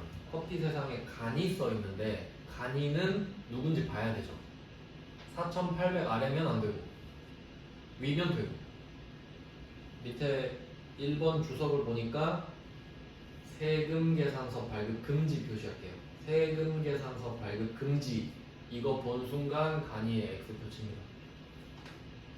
이 사람은 세금 계산서를 줄 수 없는 사람이죠. 그럼 이 현금 영수증도 종이 쪼가리예요. 그래서 세액공제를 못 받습니다. X죠. 그 다음에 마지막은 일단 면세도 안 되고요. 그리고 내용을 한번 보세요. 갑자기 회사 하는데 학원이 왜 나오나 보니까 대표자 자녀 좀 맛이 갔죠 얘는. X. 이거 횡령이잖아요 횡령. 뭐 우리가 지금 그거 법인세 쪽 따지지는 않으니까 안 된다고만 보면 돼요. 자, 그럼 일단 여기서 입력할 거를 입력을 해봅시다. 갑을 명세서에 4월 6월. 그러니까 사실 되는 건 두 개밖에 없죠 지금. 자, 그러면 날짜를 써볼게요. 착한 마트는 0511 이렇게 쓰고. 자, 여기서 구분 있죠 구분. 구분을 한번 생각을 해볼게요. 자, 1번의 현금은 현금 영수증을 말합니다. 1번은 현금 영수증이에요. 그냥 답에다가 이렇게 조금 추가해서 쓰시면 되겠죠. 답에 구인청구 왼쪽에 현금 써 있잖아요.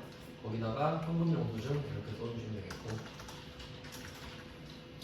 그 다음에 현금은 사실 아무도 안 헷갈리거든요. 이름이 좀 노골적이니까. 근데 헷갈릴 만한 게 뭐 있냐면 3번의 사업이랑 4번의 신용이에요. 이게 어떤 차이냐면 3번이 사업용 카드거든요. 그러니까 흔히 말하는 법카 있죠. 법인 이름으로 된 카드 있잖아요. 그게 사업용 카드라 그래요. 정확한 명칭이. 그러니까 사업에 관련된 물건은 이 카드로 사야 돼요. 그래야 나중에 신고할 때 편하거든요.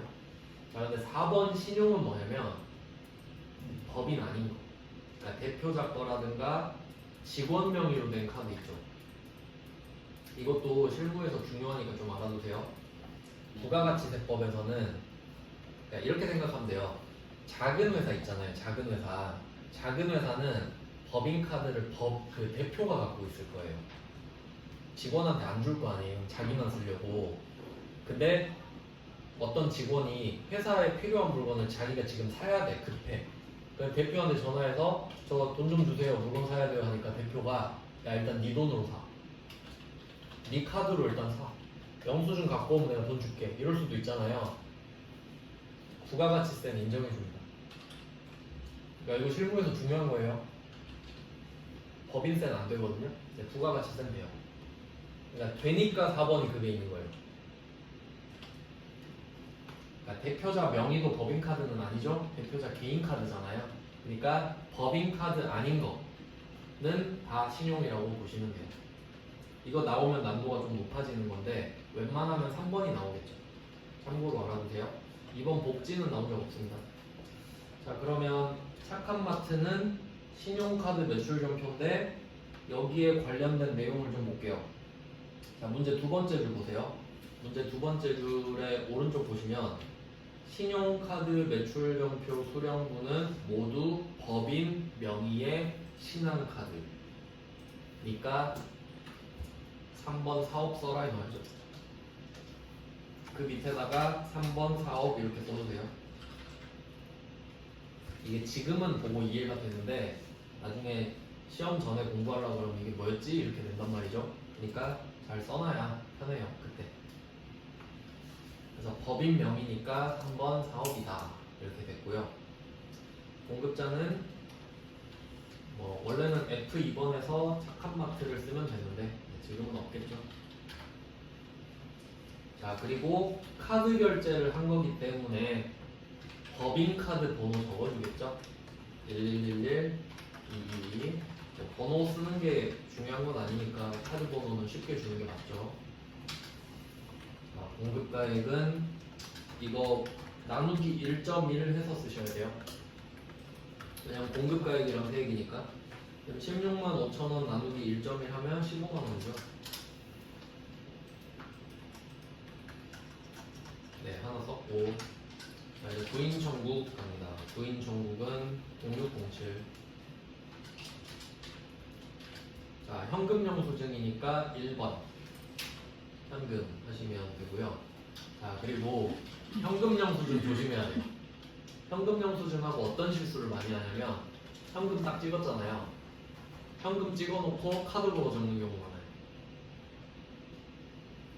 현금 영수증은 카드 번호 안 쓰는 거잖아요. 안 쓰니까 넘어가고. 그래서 답에 보세요.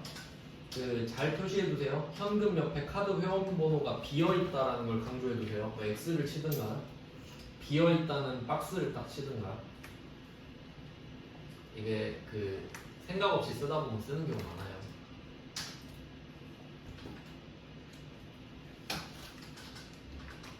금액은 30만 원. 결론은 얘도 뭐가 되냐 안 되냐 이건데, 자, 여기까지가 우리 세무 2급에서는 이 정도 나와요. 양도 솔직히 세무 1급이라 너무 많은데 한 절반 나오고요. 근데 여기서 아까 하나 킵해 놓은 거 있다 그랬죠. 그 기프트 있죠, 기프트. 기프트는 세금 계산서를 받았는데 접대죠. 이거 원래 메인 매출점표 유형으로 치면 54 불공 아닙니까? 얘는 따로 또 관리가 들어가요.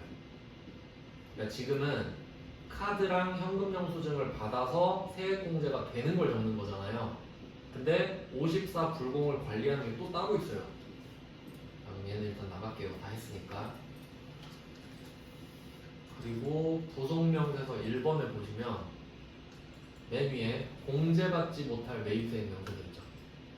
이게 편하게 말하면 불공이잖아요. 들어갑니다. 기간은 똑같이 들어가야 되죠. 4월, 6월. 그러면 들어가면 당연히 불공개 사유가 쭉 떠요. 아까 세금 계산서 받고 접대 물품 구입한 거 있죠. 4번 가서 일매 쓰고 50만 원.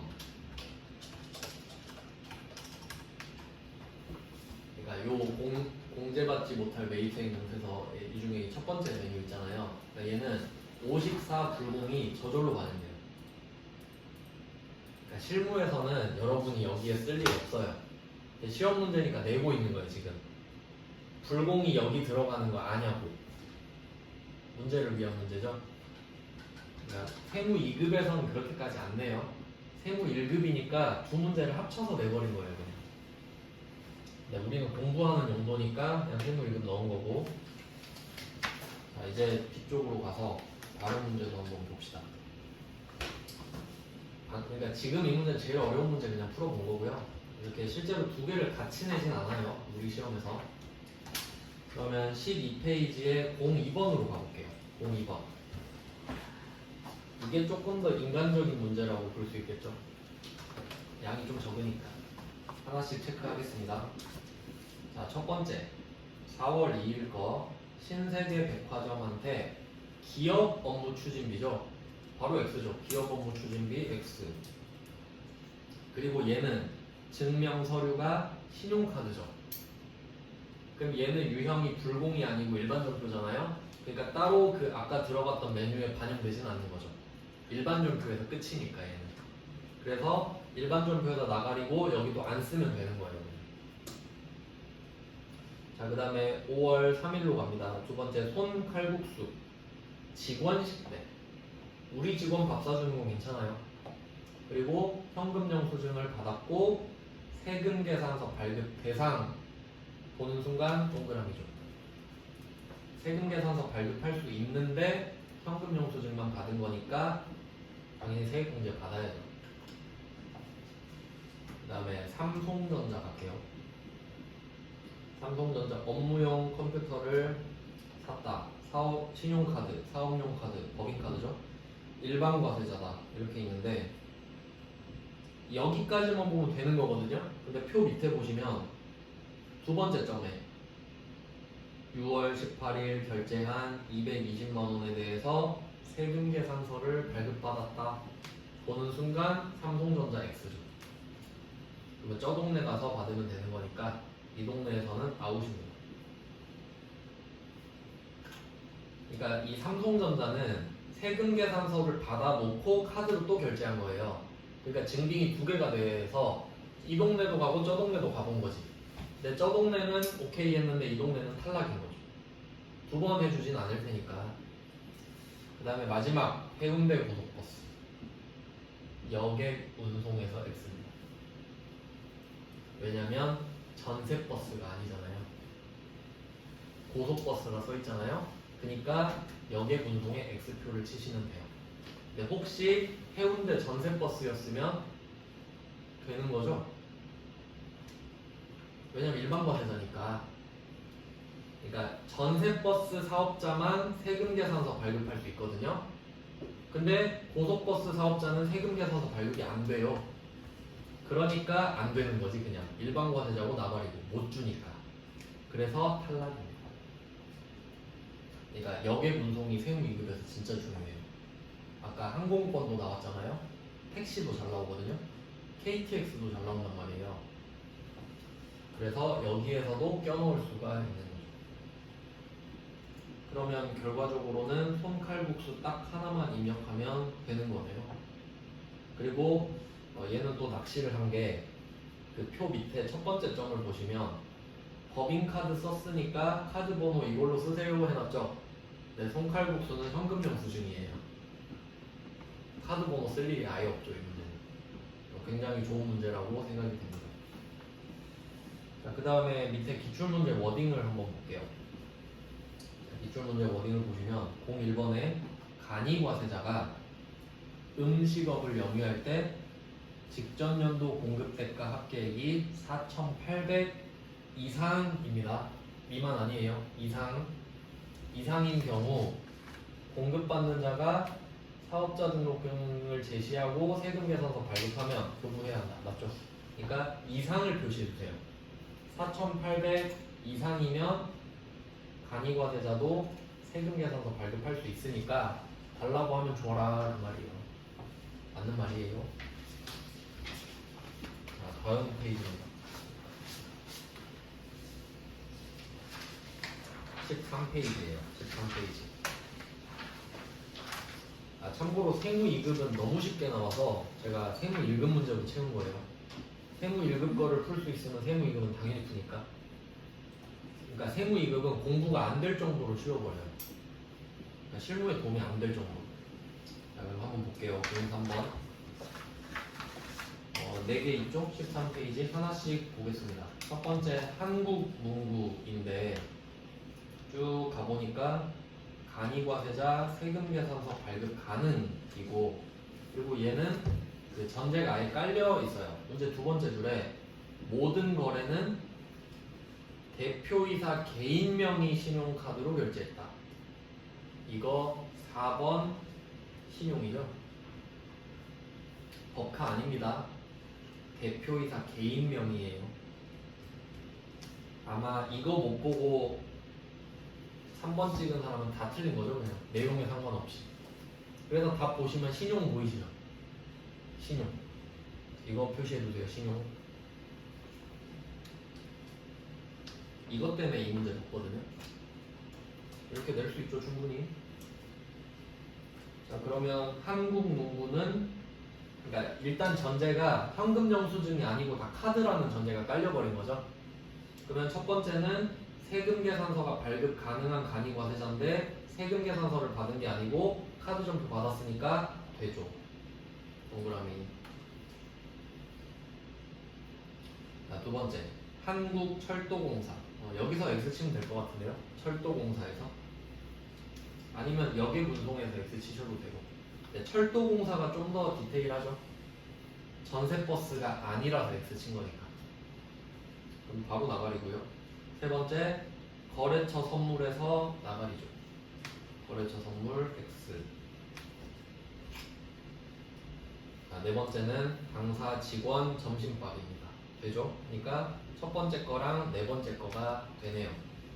그리고 카드 번호는 둘 다 입력하시면 되고 제일 중요한 건 4번 신용. 법카가 아니니까. 많이 틀렸을 것 같아요, 이 문제도. 그 다음은 14페이지입니다.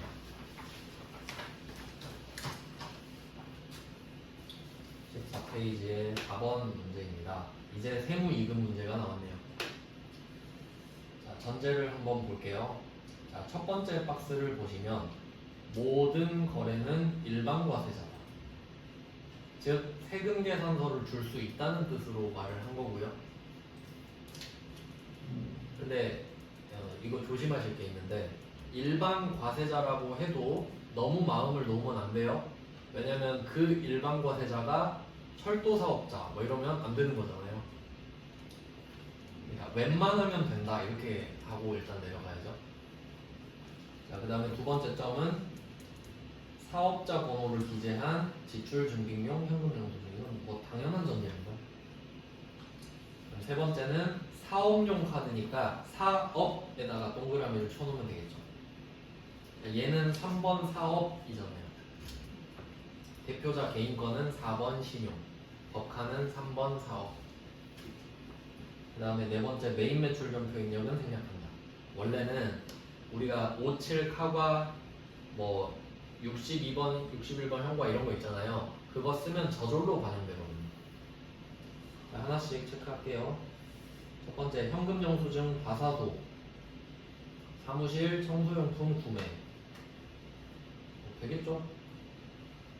다 일반 과세자고 현금 영수증 받았고 사무실 청소용품이니까 되겠죠? 동그라미.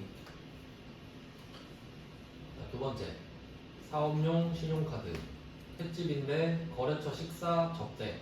여기서 나가리죠. 접대에서 틀렸습니다. 그 다음에 세 번째 남서울랜드 놀이동산 입장권. 이거 말문제 기억하실지 모르겠는데 그 입장을 하게 하는 뭐 서비스인가? 그게 안 된다고 나온 적이 있었거든요. 그래서 안 돼요. 놀이동산 입장권에서 X입니다. 그리고 이 비슷한 게 뭐가 나온 적이 있었냐면 박물관 입장은 면세였어요. 박물관 면세는 부가세를 아예 안 내는 거고 놀이동산은 부가세는 내는데 세액공제를 못 받는 거고요. 그 같이 나오면 또 헷갈릴 수 있습니다.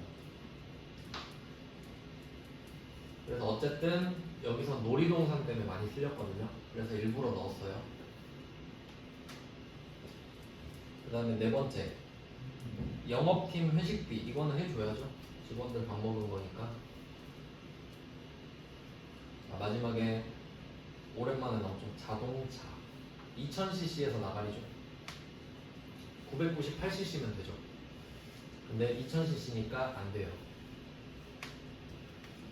결론은 다사소랑 강남 돼지집을 쓰면 된다. 다사소는 현금 영수증이니까 카드 번호를 안 쓰고, 강남 돼지집은 카드를 썼으니까 카드 번호를 쓰시고, 법카니까 3번, 4업 이렇게 마무리됩니다. 그리고 이 부분은 좀 할만하죠. 네, 이 정도 대비하시면 웬만하면 맞을 거예요.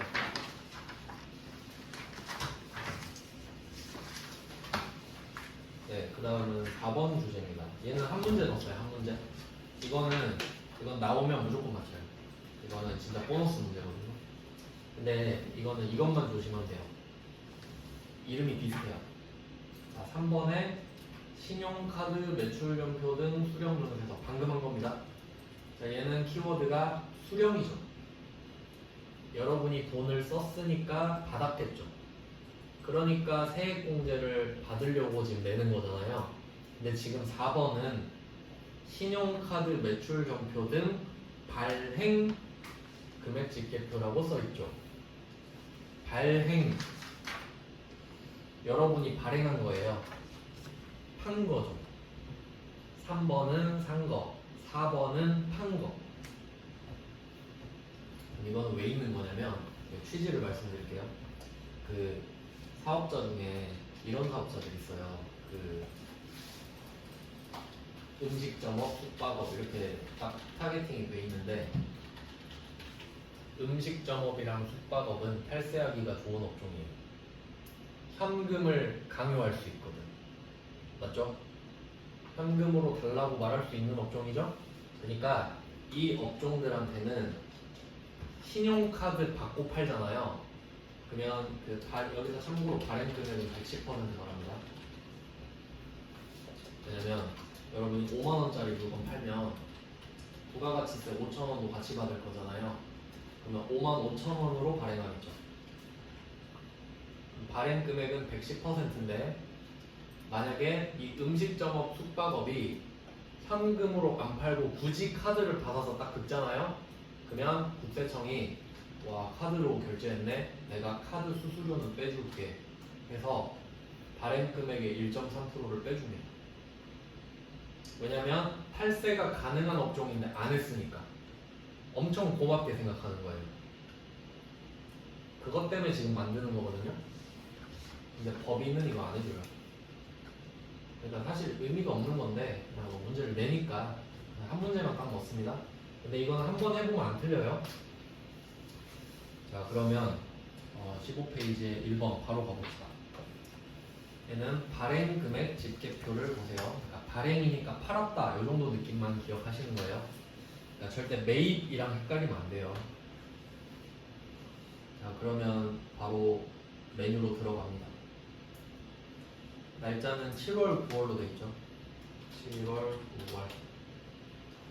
자, 칸이 이렇게 가로 세로로 맞춰져 있는데 하나씩 보겠습니다. 그러면 1번에 신용카드 및 현금영수증 매출 자료 써 있는데요. 과세분 이렇게 써 있죠. 과세분. 신용카드 매출 이렇게 있죠. 그럼 제가 여기 동그라미를 쳤어요. 과세 동그라미, 신용 동그라미. 그래서 얘를 크로스 시킵니다. 여기에 적으면 돼요. 여기에 2,750이랑 275만 원을 같이 써야 돼요. 이유는 발행 금액이라고 써 있으니까 110%를 써야 되는 거예요. 그냥 더해서 쓰면 되죠. 아, 근데 한 개 더 있나? 이 두 개만 합쳐서 쓰면 돼요. 근데 금액이 왜 안 맞는 거 같지?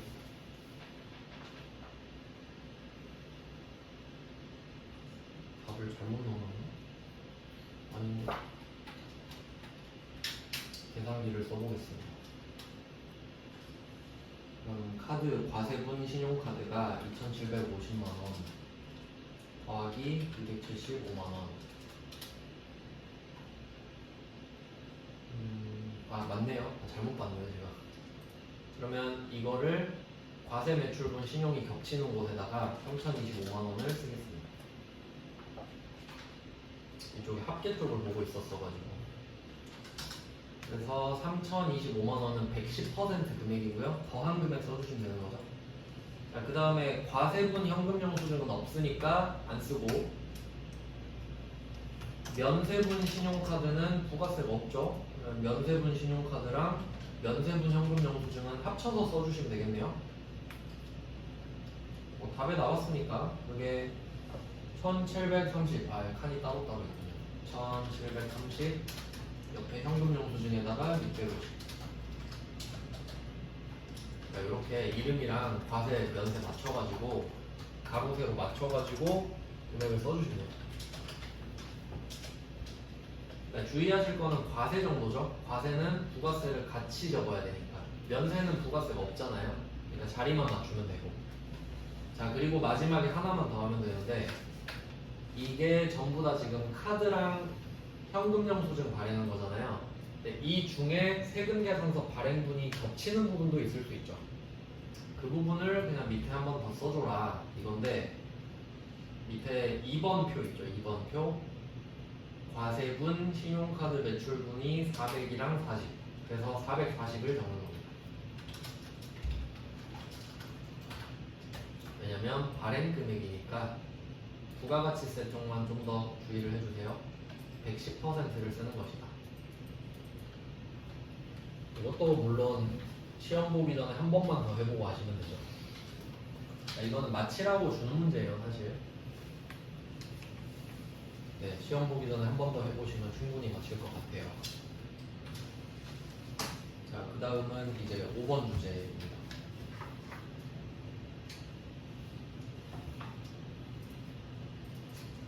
5번은 아까 들러리로 한번 나왔었는데, 공제받지 못할 매입액 내역이군요.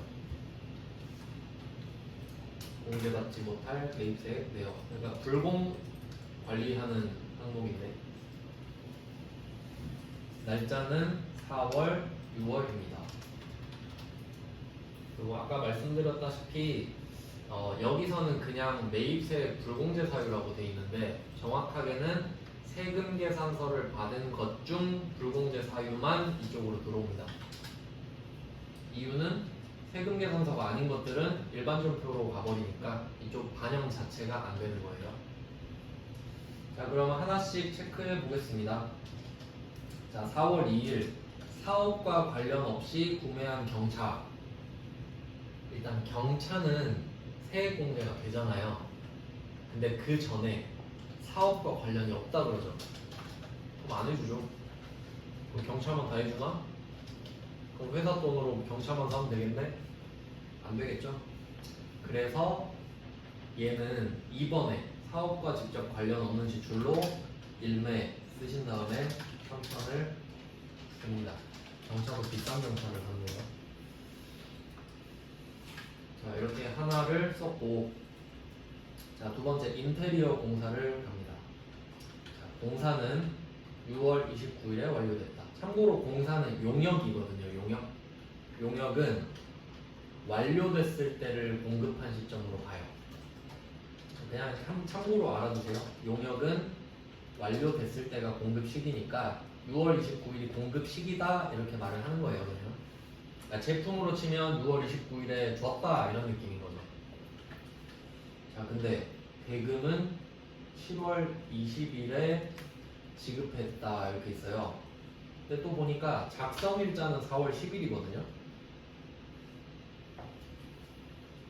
이건 조금 지엽적인 내용이네. 그냥 답을 한번 볼게요. 밑에 외우실 필요는 없는데 읽어보겠습니다. 밑에 당구장 표시 있죠. 인테리어 공사는 6월 29일이 공급식인데 4월 10일에 미리 세금 계산서를 준 거예요. 원래 이거는 돈을 먼저 받았다면 인정해 주거든요. 근데 여기서는 돈을 먼저 받은 것도 아니고 돈을 늦게 받았잖아요. 이때는 같은 과세 기간 내에 서비스를 제공만 하면 인정해 줍니다. 이건 너무 지역적인 거라서 그냥 넘어가셔도 돼요. 세무 1급이니까 나왔다 라고 생각할게요. 그럼 얘는 결과적으로 세액공제가 되는 거기 때문에 안 적는 거죠. 여기는. 네, 얘는 몰라도 돼요. 없다고 생각할게요. 자, 3번에 5월 5일 거래처에 선물할 목적으로 구입했다. 그 접대에다가 쓰면 되겠죠. 4번에 1매 350. 지금 안 되는 것만 쓰는 겁니다. 안 되는 것만. 자, 그럼 네 번째는 기존에 사용 중인 공장용 건물에 대한 철거 비용. 이거 많이 틀렸을 것 같아요. 철거 비용 하면 두 가지가 있는데 나온 김에 좀 설명드릴게요. 철거는 첫 번째, 내가 건물이랑 토지를 일괄 구입한 다음에 즉시 철거하는 경우가 있고요. 건물이랑 토지를 샀어요. 그러니까 얘는 신축 목적이죠. 아예 목적 자체가. 건물 하나 지어볼까 하고 땅을 사려고 하는데 원하는 위치에 건물이 붙어 있어 버리는 거죠. 그럼 어쩔 수 없이 같이 사서 이 건물 부셔버려야지 라고 생각하고 사겠죠. 그럼 이때 이 철거 비용 있잖아요. 이 철거 비용은 계정 과목이 토지죠. 왜냐면 평평한 토지를 만들어야 신축을 할 수 있지 않습니까? 그래서 이 건물도 토지, 철거 비용도 토지 이렇게 되는 거죠. 토지가 돼버립니다. 토지. 그러니까 계정 과목이 토지예요, 자산. 근데 지금은 뭐라고 말을 하냐면 기존에 사용 중인 건물 철거. 얘는 목적 상관없어요. 그럼 이 말은 뭐냐면 말 그대로 진짜 쓰던 거예요. 그러면 쓰던 거를 철거한다. 그럼 얘는 그냥 비용입니다.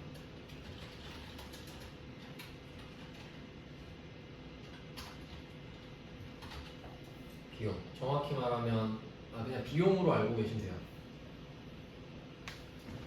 자, 그리고 또 생각을 해볼게요. 얘는 매입세 불공제. 계정 과목은 토지고 부가세는 못 돌려받고. 왜냐면 땅과 관련돼 있으니까 지금. 땅은 면세잖아요. 근데 기존에 사용 중인 건물을 철거하고 철거 비용을 내면은 비용 처리를 하고 세액 공제됩니다. 안 해줄 이유가 없잖아요. 그냥 사업과 관련해서 철거를 했겠지. 쓰다가 1번과 2번 아예 다릅니다. 근데 지금 2번 낸 겁니다. 근데 사람들이 보통 외우죠. 철거하면 토지 불공제 사유 이렇게 해서 썼다가 틀리겠죠. 그래서 얘는 세액 공제가 되는 거기 때문에 안 쓰는 게 정답입니다. 참고로 알아두세요. 세무 2급에도 말문제까지 나왔습니다. 이게 기존에 사용 중인 건물은 비용 처리한다. 맞는 거예요. 그 다음에 마지막에 본사 사옥 신축 공사비. 이게 안 되면 안 되죠. 돼야죠. 당연히 신축 공사비는 사업과 관련 있는 거죠. 그러니까 안 쓰고. 그럼 결국 안 되는 거 두 개죠. 사업과 관련 없이 구매한 거 안 되고, 접대한 거 안 되고. 그 두 개만 적는 거예요. 안 되는 것만 적으니까. 근데 이건 헷갈려서 틀릴 수가 있어요. 좀 세무 1급이라 좀 오버하긴 했는데 그래도 중요한 것들은 다 나왔고요. 다음 페이지로 가보겠습니다. 또 연습해 볼게요. 17페이지 가가지고 자, 얘도 하나씩 체크해 보겠습니다. 첫 번째, 면세 사업에 사용하기 위하여 소모품을 구입하고 카드로 결제해서 신용카드 매출령표를 수령했다. 이것도 더 헷갈려요. 지금 우리가 이 메뉴에다가 적는 거는 54번 불공에 해당되는 애들만 적는 거거든요. 근데 지금 얘는 면세 사업에 사용하는 거는 불공제 사유가 맞아요. 근데 받은 증빙이 카드 전표죠. 그럼 얘는 일반 전표로 가거든요. 여기에 올 수가 없어요. 그러니까 불공제 사유가 맞긴 한데 일반 전표에서 불공제 사유죠. 근데 여기는 54번 불공만 올 수 있는 곳이에요. 54번 불공만. 그래서 오해하시면 안 돼요. 첫 번째 거는 불공제 사유가 맞는데 여기엔 올 수 없다는 소리예요. 그래서 X입니다. 카드 전표라서 못 오는 거지, 정확히 말하면. 세금 계산서 받았다고 하면 바로 적는 거예요. 그래서 어쨌든 탈락. 자, 두 번째. 거래처 선물을 하려고 안마의자를 샀는데 세금계산서 받았답니다. 바로 4번에 적어주죠. 불공이니까. 그러니까 54번 불공 말하는 거예요. 불공제 사유라고 말하는 게 아니고. 그래서 4번 기업 업무 추진비에다가 바로 적습니다. 330.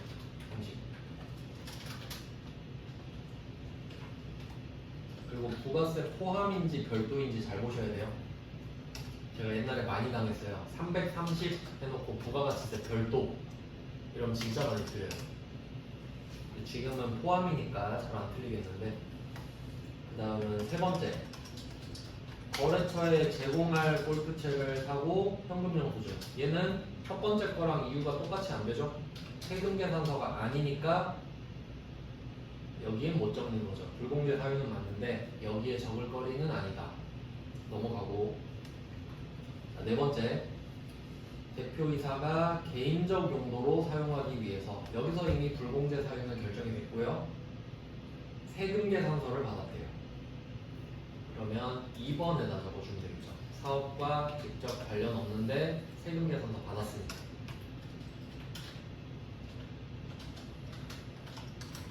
2천만 원입니다. 자, 그 다음에 다섯 번째죠. 다섯 번째, 공장용 토지의 취득과 관련하여 중개수수료를 지출하고 세금계산서 받았다. 토지와 관련된 중개수수료는 불공제 사유가 맞습니다. 그리고 세금계산서 받았으니까 6번 토지 관련으로 써주시면 됩니다.